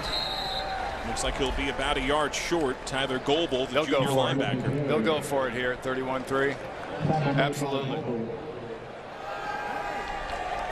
And they insert Quazell, the tight end, back in. Dan Hunt went for it near midfield in a similar circumstance in the first half. Smart choice. You've got this thing going. You've got your offense asserting itself. Hold serve. Melville keeps the deception. Getting just enough. Sean Williams, who has had a lot of playing time, the freshman quarterback, with the tackle. That was dangerous. Melville makes that little juke. Watch him juke in to go back out right there. He had the first down easy when he made that juke. He just barely made it with that tackle. Should have just dove inside at that matter. And Dale Pearson's defense getting tested here by Colgate, which got the field goal thanks in part to a very short field at the start of the game. Ball's on the ground. Russell lost it. Kevin McCoy knocked it free. Navy, of course, is pointing that they have it. The pile peeled. Navy midshipmen come up with a football. Patrick Forrestal, who backs up Bernie Sarah at the nose guard spot. He had a knee injury in the VMI game last year that curtailed a blossoming season. He's still finding his sea legs, getting back healthy. He finds the football. Colgate puts it on the ground. Navy ball. There's Russell right there, who's going to put that ball on the ground, expose it. Gets hit from the side, and that ball is gone at contact. Think the interim defensive coordinator liked that effort? That's how you solve them driving on you. How rare is that contrasted with last year? Well, Navy only recovered 5 of its opponent's fumbles all year. Colgate only lost 6 of its own all season in 2014. Yeah. Opponents fumbled 17 times. Navy recovered 5 on the season. That's a point of emphasis for this staff and this team. Keenan Reynolds tuck and run. Hit from behind at around the 41-yard line.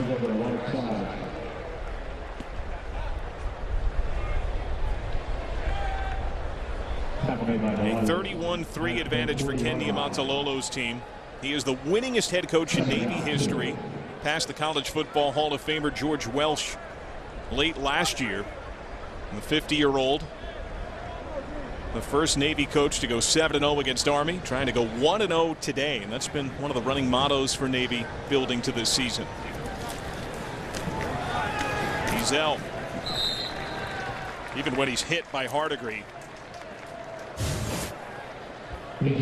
There's the list of the winningest coaches in Navy history. And you also talked that, you know, Ken Niumatalolo wanted to be 1-0. That's a great philosophy in the context of being in a conference, because this is going to be a long physical year for these midshipmen. They can't look forward to anything. He's got to keep them in the here and now, week to week, because they're going to have some big physical battles in the American. And when we spoke to players and coaches leading up to this game, a late pitch from Reynolds. Big run for Tony O'Gully. Christian Pardegree tackles him at around the 34-yard line. Option game, springing free. That's one thing you mentioned in the first half, that sort of symbiotic relationship between Keenan Reynolds and his offensive coordinator, Ivan Jasper. His decision-making, Keenan Reynolds' decision-making has to be just that much better as a senior. You really have to expect that growth and that ability to not make have the mental flaws. Ken Niumatalolo said Keenan Reynolds was more focused. We asked him, what's the difference? Sean White on the rush to about the 28. Where is Reynolds different this year? He said he's always been focused, but he's taken it to a new level this year. And it was that macro versus micro focus that was the thesis of all their philosophical talks in the offseason. There was too much worry last year. Players and coaches said this about the end goal rather than the process in getting there.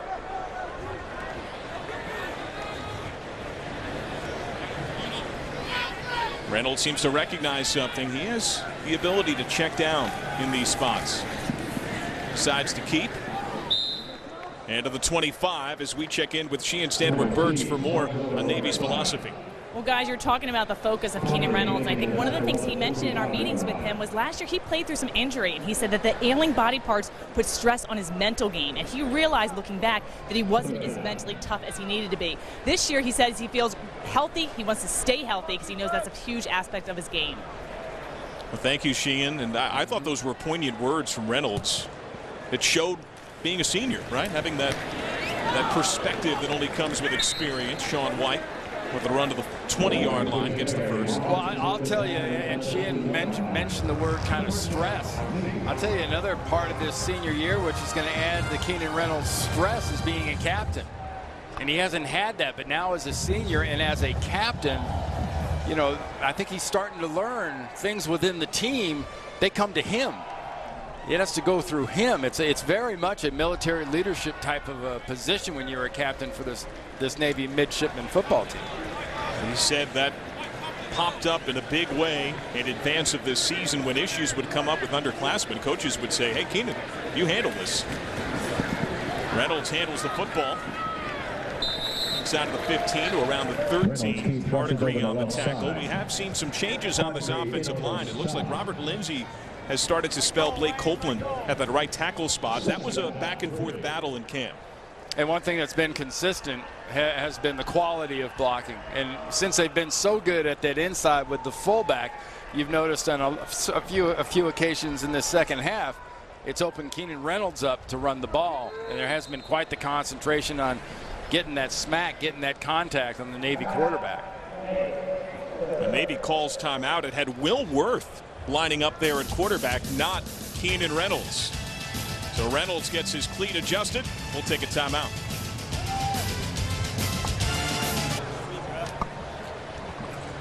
Keenan Reynolds just a few moments ago getting looked at on the sidelines, at issue with a cleat. And then his left hand, you can feel his pain.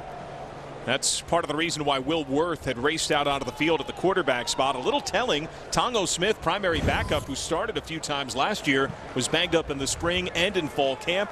The coaching staff had said Worth had closed the gap, but said that Smith would still decidedly be the two. It was Worth who came on the field. So Reynolds. Keep an eye on that left hand. Obviously, a guy that handles the ball so well. He was banged up a decent amount last year. Ezell doesn't get touched. Ezell rides his blocks for a touchdown, his second of the day.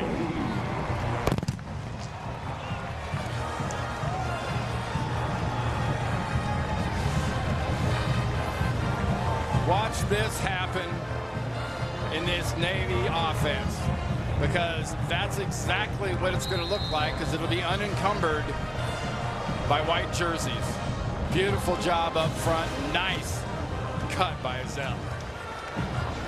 8 plays, 67 yards in 4 minutes and 8 seconds. The 12-yard TD to go along with his 18-yard scamper earlier at Greavy's point after true. Navy with a gaudy 38-3 lead. Bum hand on the QB. Just hand the ball off to your beefy fullback. Yeah, not really an issue. You know, I think you always worry about getting any injury to a guy as valuable as Keenan Reynolds, but that next play shows you the heart and soul of this football team. Well, you can't run Reynolds. That's okay. Those guys up front could open up some holes for these fullbacks. 250 pounds of smashing in the face, no matter who they give the ball to. And so 2 of the 3 primary fullbacks who entered with 1 combined career touchdown, Ezell and White, have combined on 3 touchdowns today.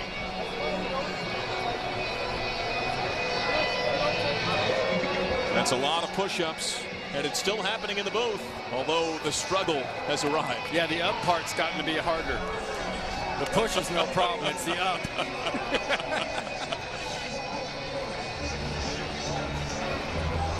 This Navy football team, championed by Keenan Reynolds, called as cerebral a quarterback as I've been around by his head coach Ken Niumatalolo. That razor-sharp focus to begin his senior campaign, challenging a number of all-time college football records. And really what his forte is, we haven't seen him get a chance to do it but once when he snuck for a touchdown.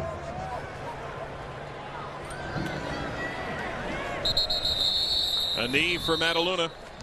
The Chick-fil-A would have been done in the first quarter today. Yeah, I prefer defensive ball.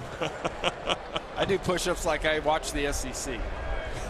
I like it. The old LSU Alabama days, back when 9-6 was a football score, not baseball in the American League East. First down run. Second effort. Big shoulder drop. Gets an extra few as Quanzel Bertrand ultimately takes care of John Wilkins. John Wilkins has performed on a big stage before. Had 90 yards and a touchdown at Air Force a couple of years ago in a season opener. Yeah, getting some good blocking on that right side, Siegel and Sawin. You mentioned the size. It's an average of 290 across the front on this Colgate line. They by design go after bigger offensive linemen.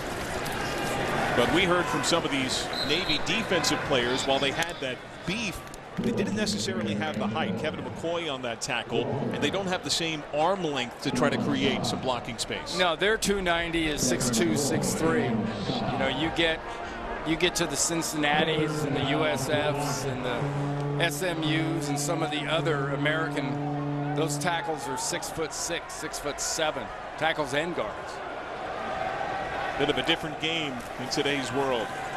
On third down, they get the first. Patrick Forrestal with the tackle, but Colgate moves the chains.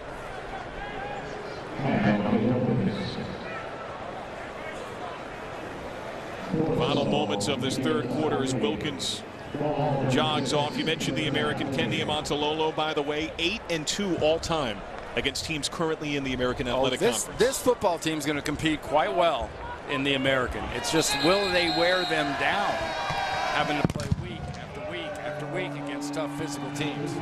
The clock winds down on the third, but the coaches are getting wound up. This Navy staff loving what they're seeing on the day. Celebratory leaps, fist pumps, hugs. We are through 3, and Navy comfortably on top. They're going to be an exciting team to watch in 2015. That'll be a wideout. 2 new head coaches on display today. Tony Sanchez starts his era at UNLV. Bit of a surprise hire out of the high school ranks. You think? But he can recruit. Won a mythical national championship last year. James Holland the back. Swarmed on the first down run at the 39. Micah Thomas. Back to Sanchez real quick. The mythical national championship. We had Gorman, the school he was at. So he was recruiting in high school. Don't they kind of like discourage that in high school? Well, I'm not saying he was not that I'm recruiting. saying Snoop Dogg's kid didn't just want to go from LA to Las Vegas to play football, but he found a way to assemble immense talent.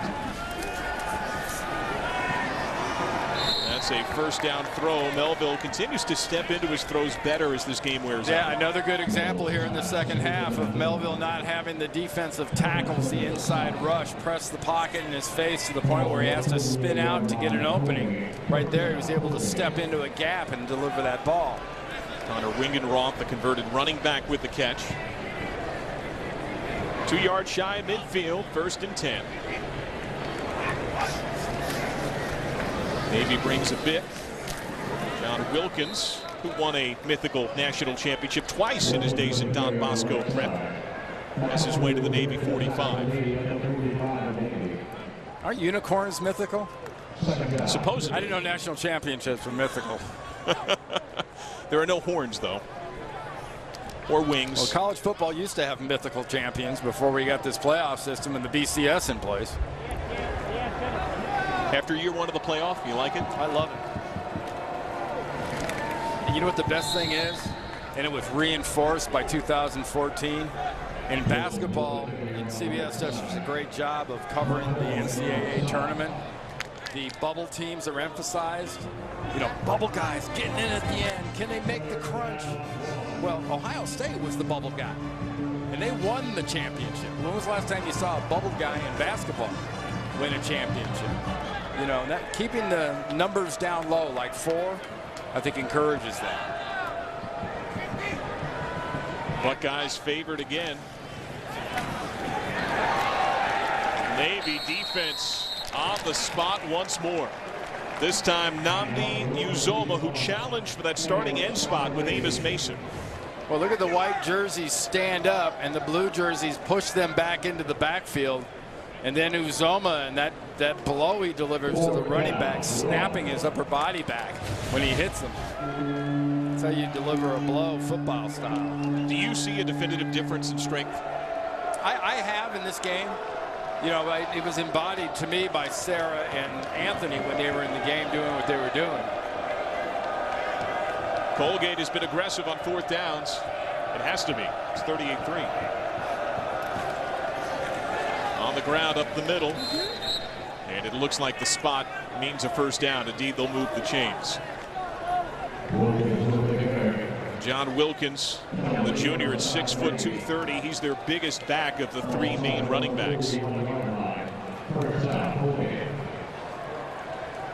We've seen him a couple times really pay off. There's Keenan Reynolds, comfortably cool on the sidelines. Yeah, that's quarterback chill for I'm not in anymore.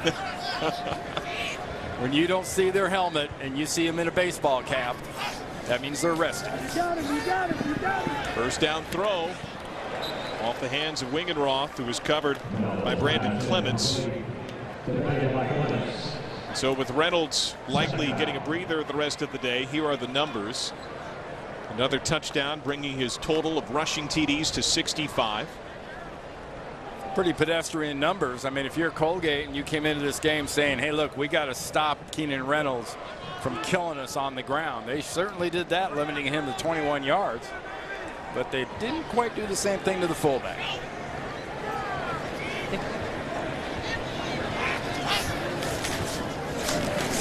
Big hole up the middle.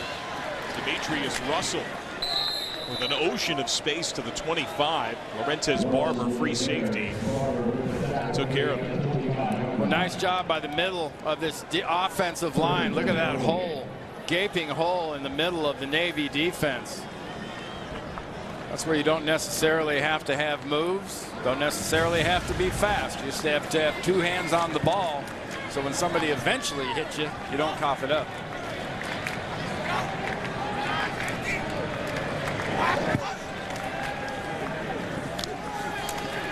What a job by the Navy defense. Jarvis Polu. Dale Pearson told us we'd see him for sure as a freshman. He's listed as that 3rd defensive end. Today's first down line brought to you by Navy Federal Credit Union. Some of this depth from the freshmen, some of the backups that have been doing such good work today is something you're going to have to see as the season goes on, as we talk about this being in the American Conference thing. They need more depth. Time for Melville. One-on-one look to his tight end, Quazza, who goes up and gets it for a touchdown. John Quazza led the team in catches last year, but had just one touchdown. And the 6'6", 250-pound tight end goes up and gets the football. Yeah, Thomason was right there, number 26, but Quazza just does a beautiful job of getting up there and just snatching that thing out of the air. Got a little ding for his effort also. They said when he came to campus, he was 210 pounds at 6'6". He had a basketball player physique, but he put on a ton of weight. And when he went up in the air, he looked like it was jump ball on the hardwood. Comes up hobbled a bit. 24-yard connection.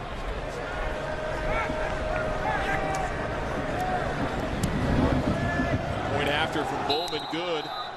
So Colgate, which had the goal of trying to hold on to the football early, gets the ball for over 6 minutes on that drive, 75 yards, and the pass to the big tight end pays it off.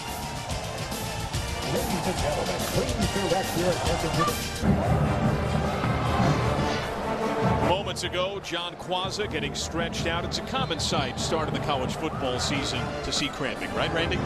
Well, it's about the only time of the year you really ever hear about pickle juice, which is supposedly one of the great times to drink it before you play in this kind of game. Grew up in West Milford, New Jersey. Going into this season, an all-Patriot League pick. As you already saw, wonderful hands, and has the ability to go up there and look and act like that basketball player he looked like when he arrived on campus at 6'6", 210. 210 at 6'6", that just screams, somebody buy me a cheeseburger. Maybe a milkshake to go with it. That's right. I'll take both, please. Nyshawn Romine, the deepest man for Navy. He is called the fastest mid. Trying to work him in more offensively. We've seen some design stretch sweep plays with him today. Romine will get to show off his wheels from his 5. Romine makes a few men miss to the 28.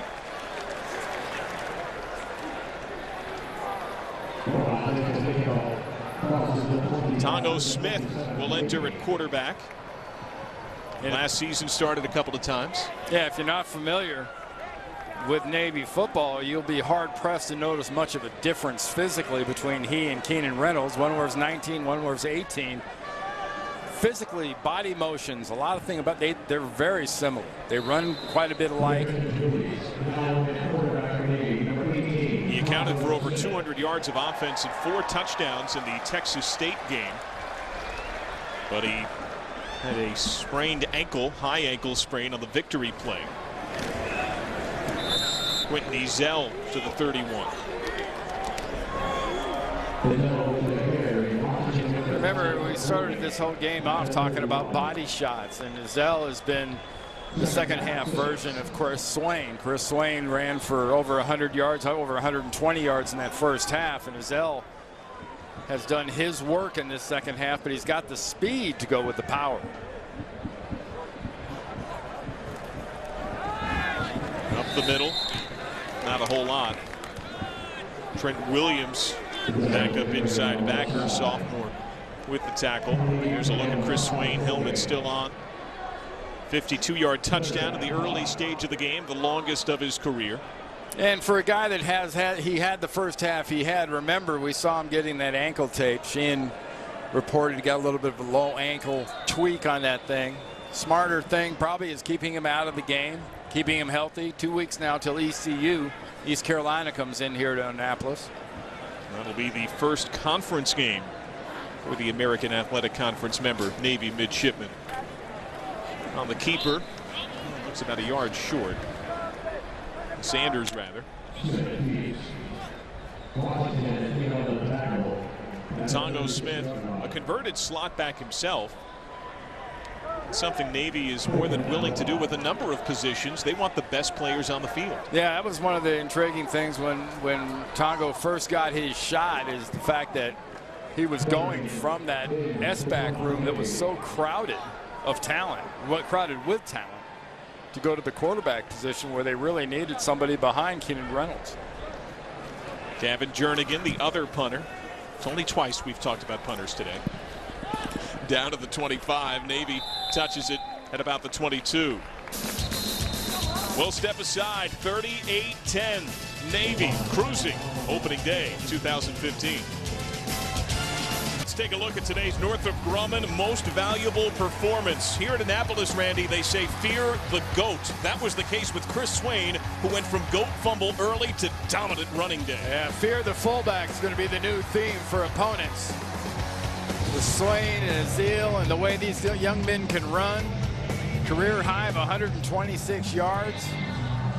And they will be, along with that offensive line, which may be all seniors here pretty quick, they will be the body shot part of the boxing analogy when it comes to this Navy offense. Body blow, yep, body blow.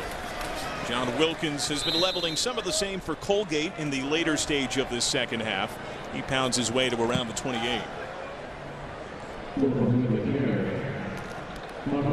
Navy, though, is held up fairly well. They have rotated to stay fresh at that linebacker spot. That's something Dale Pearson said we'll see even in tighter games later in the year. He recognized the cumulative effect of playing so many plays with a very set first-team personnel from last year. Wilkins again. Well, I think also when you start looking at, look at these offenses in the American. Are you really going to keep a core group in against the SMU passing and the Cincinnati passing and some of these offenses, Tulsa and whatnot? You're going to wear guys out. You need that depth. Today's first down line brought to you by Navy Federal Credit Union. Navy staying fresh on this hot day with conference play a game away. 2 weeks from now, Pirates of ECU. The USA chant roars from the mids. John Wilkins taken out by Kevin McCoy, who's had the last couple of tackles. Give Colgate credit. It's showing some spirit, some push on that line. A lot different first half to second half. Second half we went in, it was 31-3. And it's basically 7-7 here in the second half. They've played right now toe-to-toe with this Navy football team, at least in the second 30 minutes. Second down, seeing pressure. Those screens, nice solution to that often. And it pays some handsome dividends with a first down to the 48, a gain of 14. Naquan Thomason backs up Bertrand at the rover spot. Took out Montaluna. Another nice execution there by Colgate, especially their quarterback Jake Melville, getting that pass in and putting that pass on this perfect spot so receiver run in stride and take advantage of that block cut inside.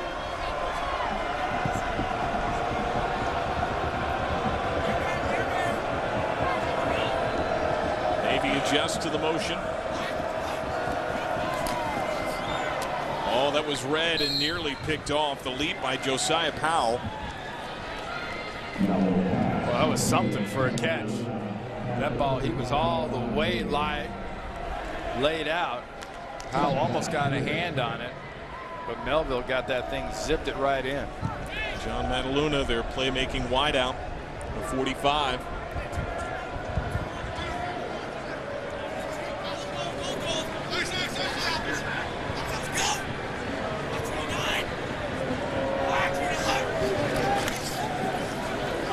Melville loading up.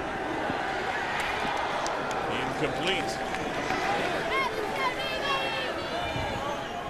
Leaping look in the secondary, denying Greenewald, who's their big X receiver at 6'3", 205 pounds. Yeah, nice job coming over the top, though, from safety position, cutting off that route. You don't think Navy's recruiting a better class of athlete the last few years? Nothing against the guys that were here. Ken Niumatalolo and his staff have got some guys that can really go. The fumble picked up. Kevin McCoy. McCoy gets a defensive score. Navy picks up the free football, and Dale Pearson's defense helping out the offense in more ways than one today.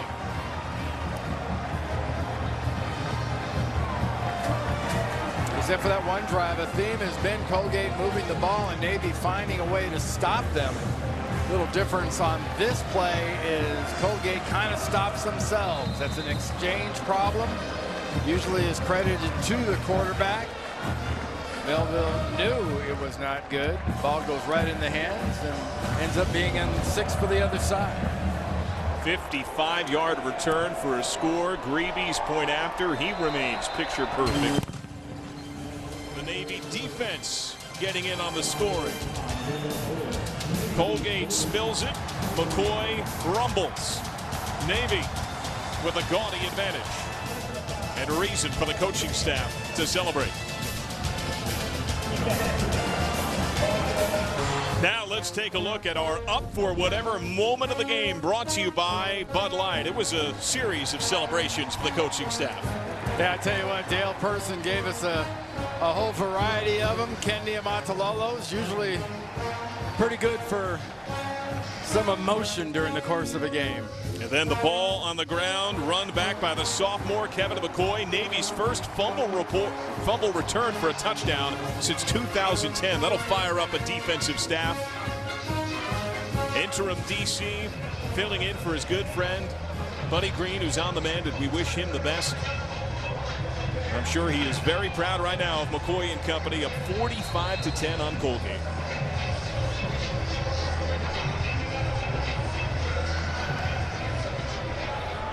Here's a look at Melville alongside his running back Demetrius Russell, feeling the frustration after putting that ball on the ground. What a job on specials, silencing the Colgate return way back in the 11. TJ Holt in there on the hit, or make that Tyler Castillo.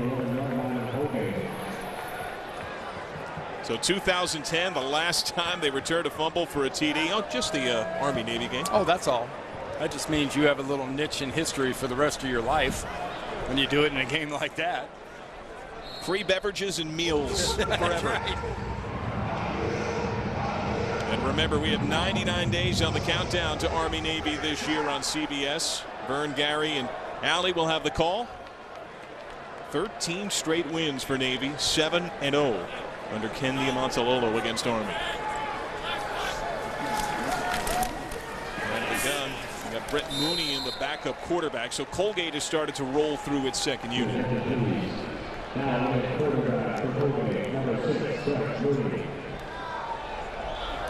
Today's first down line brought to you by Navy Federal Credit Union.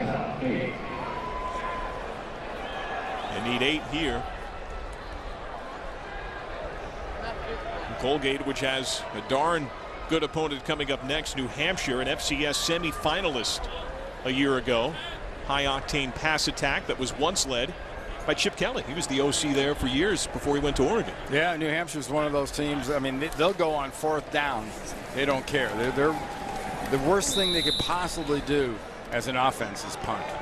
Seems like they treat a punt as an insult. Mooney, the quarterback, tackled by Sean Reaver. There are some in the coaching community, it's grown a bit, that believe that that should be the general philosophy, to not punt outside of very rare exception. Do you agree? No, I don't. But at some levels, I think, you know, if you have a skilled group and you can really churn out a program and a system, that can be a huge advantage to a coach in a program, in that you're able to dominate people, or by scheme you're able to dominate people. There's a look at Jake Melville. Competitive effort today for Melville, who came out a little off target, perhaps feeling some jitters. Keep in mind that he only played in the final game last year, missed a good portion of the year with mono after getting off to that rousing start. Well, he also got pressured quite a bit. I think the Navy defense was part of his shaky start. From the 43, Cass 45. Christian Hardigree, the special teams tackle. 45-10. Navy overwhelming Colgate.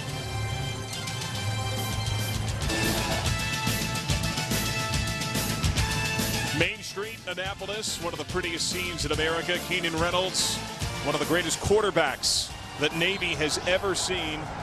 His 2015 season off to a solid start, a comfortable lead for his team. John, Randy, and Sheehan here for CBS Sports Network. Keenan Reynolds, one of the greats? Oh, to me, he definitely is. I mean, his stats, well, they stand alone when it comes to rushing as quarterbacks. And by the time he'll be the winningest, he'll be everything. Pitch to the outside. Joshua Walker stepped out. Bring that back to around the 31. Well, the best, the gold standard is Roger Staubach, right? Here are the numbers.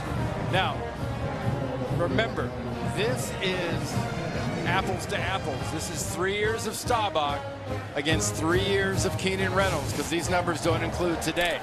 So, you know, I think his resume stacks up with anybody that's ever played that position here. Granted, it was a different game back then.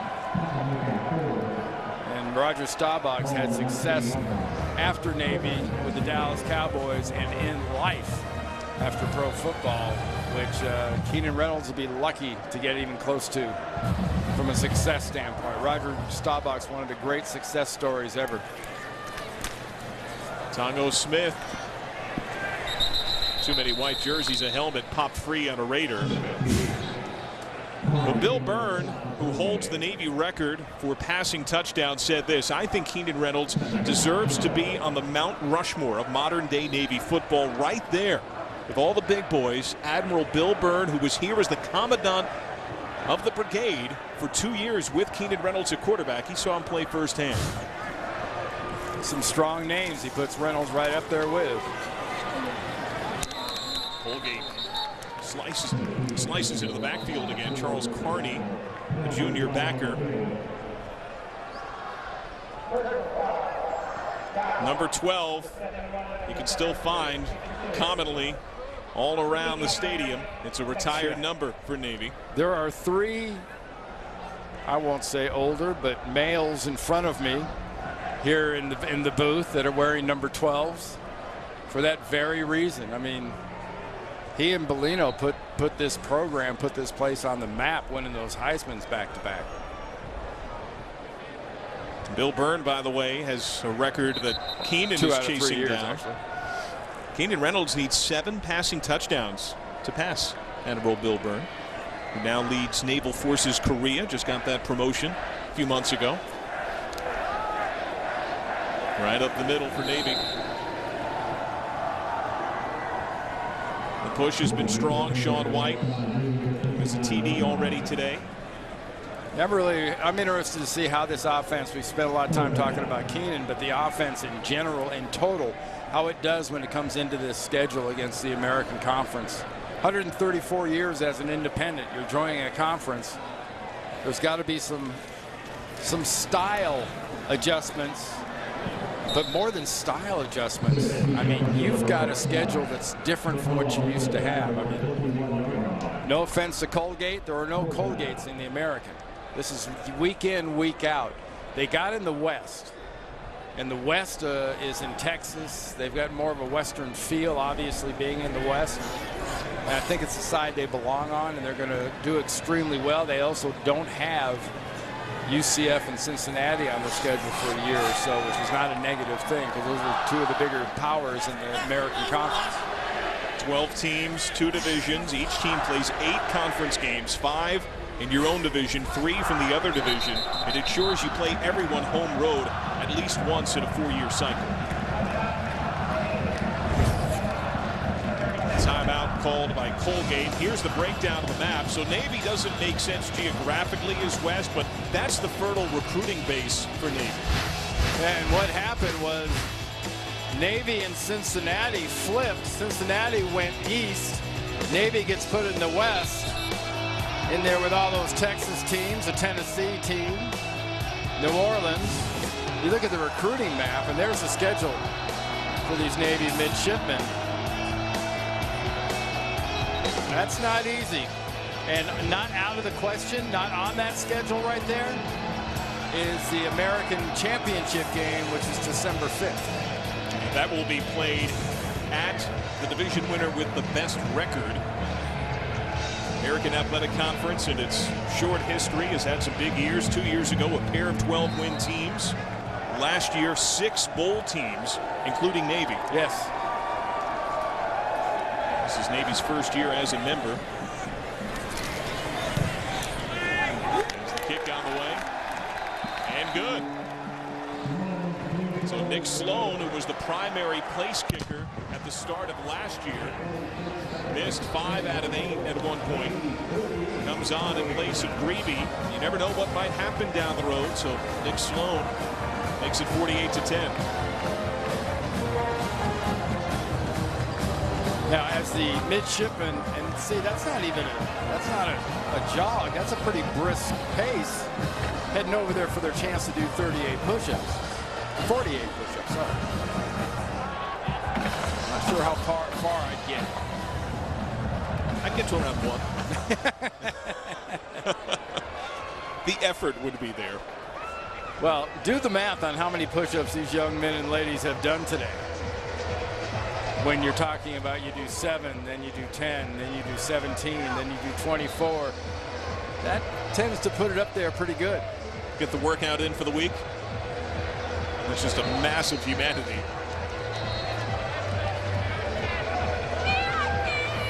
Florida Atlantic Tulsa, the whiteout next year on CBS Sports Network. The Owls face the Golden Hurricane. We'll get that to you at around 3:30. Kevin Lucas, that wide receiver for Tulsa. Outstanding talent. Let's see what they have to offer. Already one big upset in the American Conference with Florida International taking out UCF last night or 2 nights ago. Decided underdogs, blocked field goal late. Navy calls a timeout. And it will be the first game for Tulsa's new head coach, Philip Montgomery, the former Baylor offensive coordinator. I wonder if you might see some shades of that same offense. One thing they won't be short of will be pace. If he's been under Art Briles, he's used to a play about every 18 to 20 seconds being run. The American learned that. SMU battled Baylor, hung with them for the early stage of the game. For a good chunk of the game. Really did. Showed that passing game. You know, they showed they will give up some yards and points. That's going to be the deal. I think when Navy gets through 2015, they're going to find themselves in a lot of scoring contests. Let's revisit our keys today. How do you feel they did? Well, we got to give them a check on the get Swain to 100. They did that in the first half. You know, so you get a check here. Giving up 3 right there at 331. So you're so far it's a check there. It's a check there. 7 tackles today by Micah Thomas. He gets a check there. So all the way across. That was, I guess they don't have fail or pass, no pass here, do they? You get a grade. You get all the grades. They are tested rigorously off the football field. The academics, a great import here. Christian Hardegree on the return. Hardegree knifed down at around the 26. Kyle Battle on the tackle. When the seconds fade, Navy will have a full week of recovery and preparation in advance of its first conference game, a contest we'll have here on CBS Sports Network on the 19th. When ECU comes to town, an ECU club that the last time it visited Annapolis allowed over 50. Yeah, and the Navy's getting out of this opener relatively injury-free. You've had some cramps. You had Swain get a little bit of a lower ankle sprain. That's about it. Keenan Reynolds got a cut on his hand. Sure they'll have plenty of time to heal that up. Mooney keeps earns himself about 8. Down to Uzoma. In there on the contact. And Mooney had trouble putting it in the air last year. 1 touchdown, 7 picks, only completed 44% of his passes. So you combine that with a margin, that's why we're seeing so many handoffs here and a lot of the zone read. Well, that, and I mean, their guy, without a shadow of a doubt, was Jake Melvin. And when he went down with mononucleosis, it leaves you in a tough spot. Keenan Reynolds eager to celebrate on the sidelines.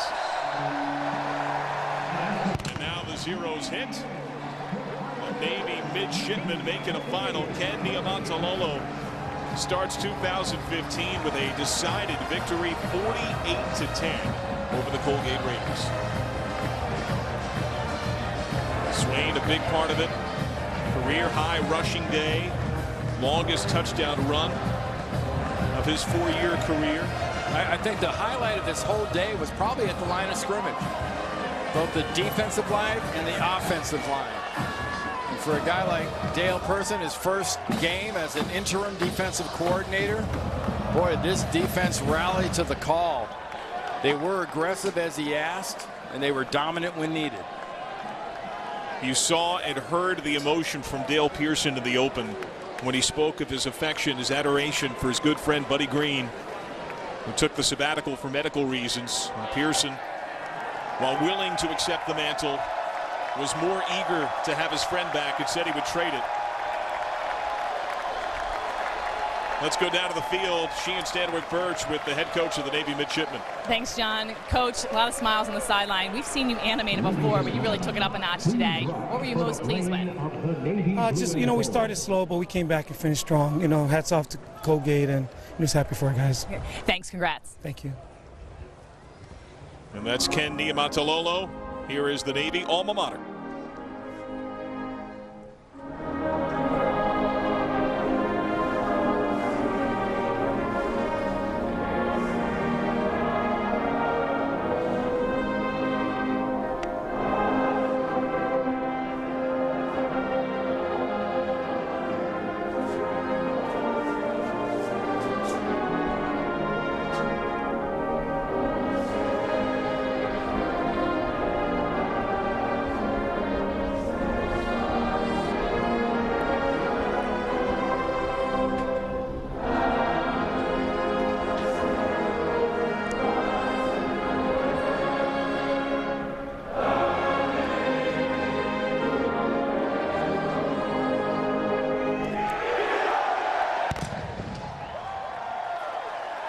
Incredible images, pageantry, like you won't find elsewhere in college football. It has a meaning beyond the game here at Navy.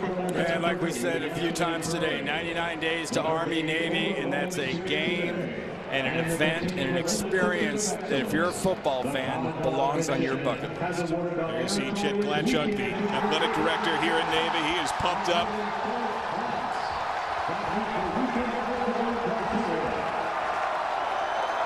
Navy midshipmen reveling, celebrating. Let's go down to the field. Sheehan Stanwyck Birch with the Navy QB. We only said your name about 1 million times throughout the broadcast. You've been the star and leader here for the last 4 years, but this year it's your team as captain. What were you most impressed with? I'm really impressed with the guys up front, play their butts off, and especially the B-backs. All 3 of those guys were able to get a touchdown. So it's really good we got those guys rolling, man. I mean, you got to tackle 250, 250, 250. I mean, it gets tough.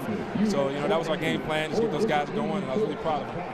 When everyone talks about you, they talk about your mental game and how smart you are. I saw you go up to Tago Smith when he went into the game. What did you say to him? Just try to tell him what it looks to expect, and then when he came off after the first drive, just try to, tell him what checks he should have made, and, just mentally try to, speak to him, because, if you stand on the sideline, it's hard to see what's going on. So just, let him know what looks to expect and, what he can run at each look. Everyone in the stands was holding their breath when they saw you look at your hand during the game. You did tell me you're okay, but can you tell all the fans out there what happened? Oh, yeah, I'm fine. I just got cut by Brandon Green's fingernail, that's all. Great. Enjoy the win. Thank you. Thank you. Well, thank you, Sheehan. The center quarterback exchange occasionally has some friendly fire. What do you mean you do? I mean, I've heard of quarterbacks cutting the wrists, that high wrist area on centers. When you go to snap, the quarterback's got fingernails to grip the ball with. I never heard of centers needing nails to grip the ball with. That's offensive wild. line getting some love. Good for you. Get a little revenge for all of us. Another main beneficiary of the offensive line's paving path was our MVP today, the star fullback Chris Swain. He's down with Sheehan. Chris, you were just named the MVP of the game. You know, when we talked to Coach earlier this week, he said for Navy to be successful, you had to have a record-breaking year. Today, you went for career record-breaking rushing yards. How do you feel? I feel all right. I still left a lot of yards out there. Hopefully, we'll get in the film room. I'll work some things out, and we'll be ready next week or 2 weeks for ECU. It looks like you have some time to heal. You were running out a lot of there, and we also were worried about your ankle. How are you feeling? I'm optimistic. I've never had a sprained ankle before, so I'm not really sure how it goes. But they say it's a mild sprain. Well, you look like you didn't miss a beat. Enjoy the win. Thank you.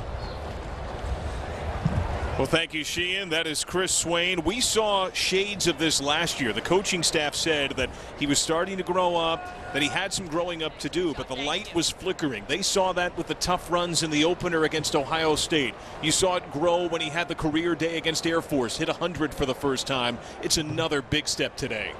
Well, remember what Keenan Reynolds said to Sheehan, 250, 250, 250. Got that smacking you in the face? That is hard to handle if you're a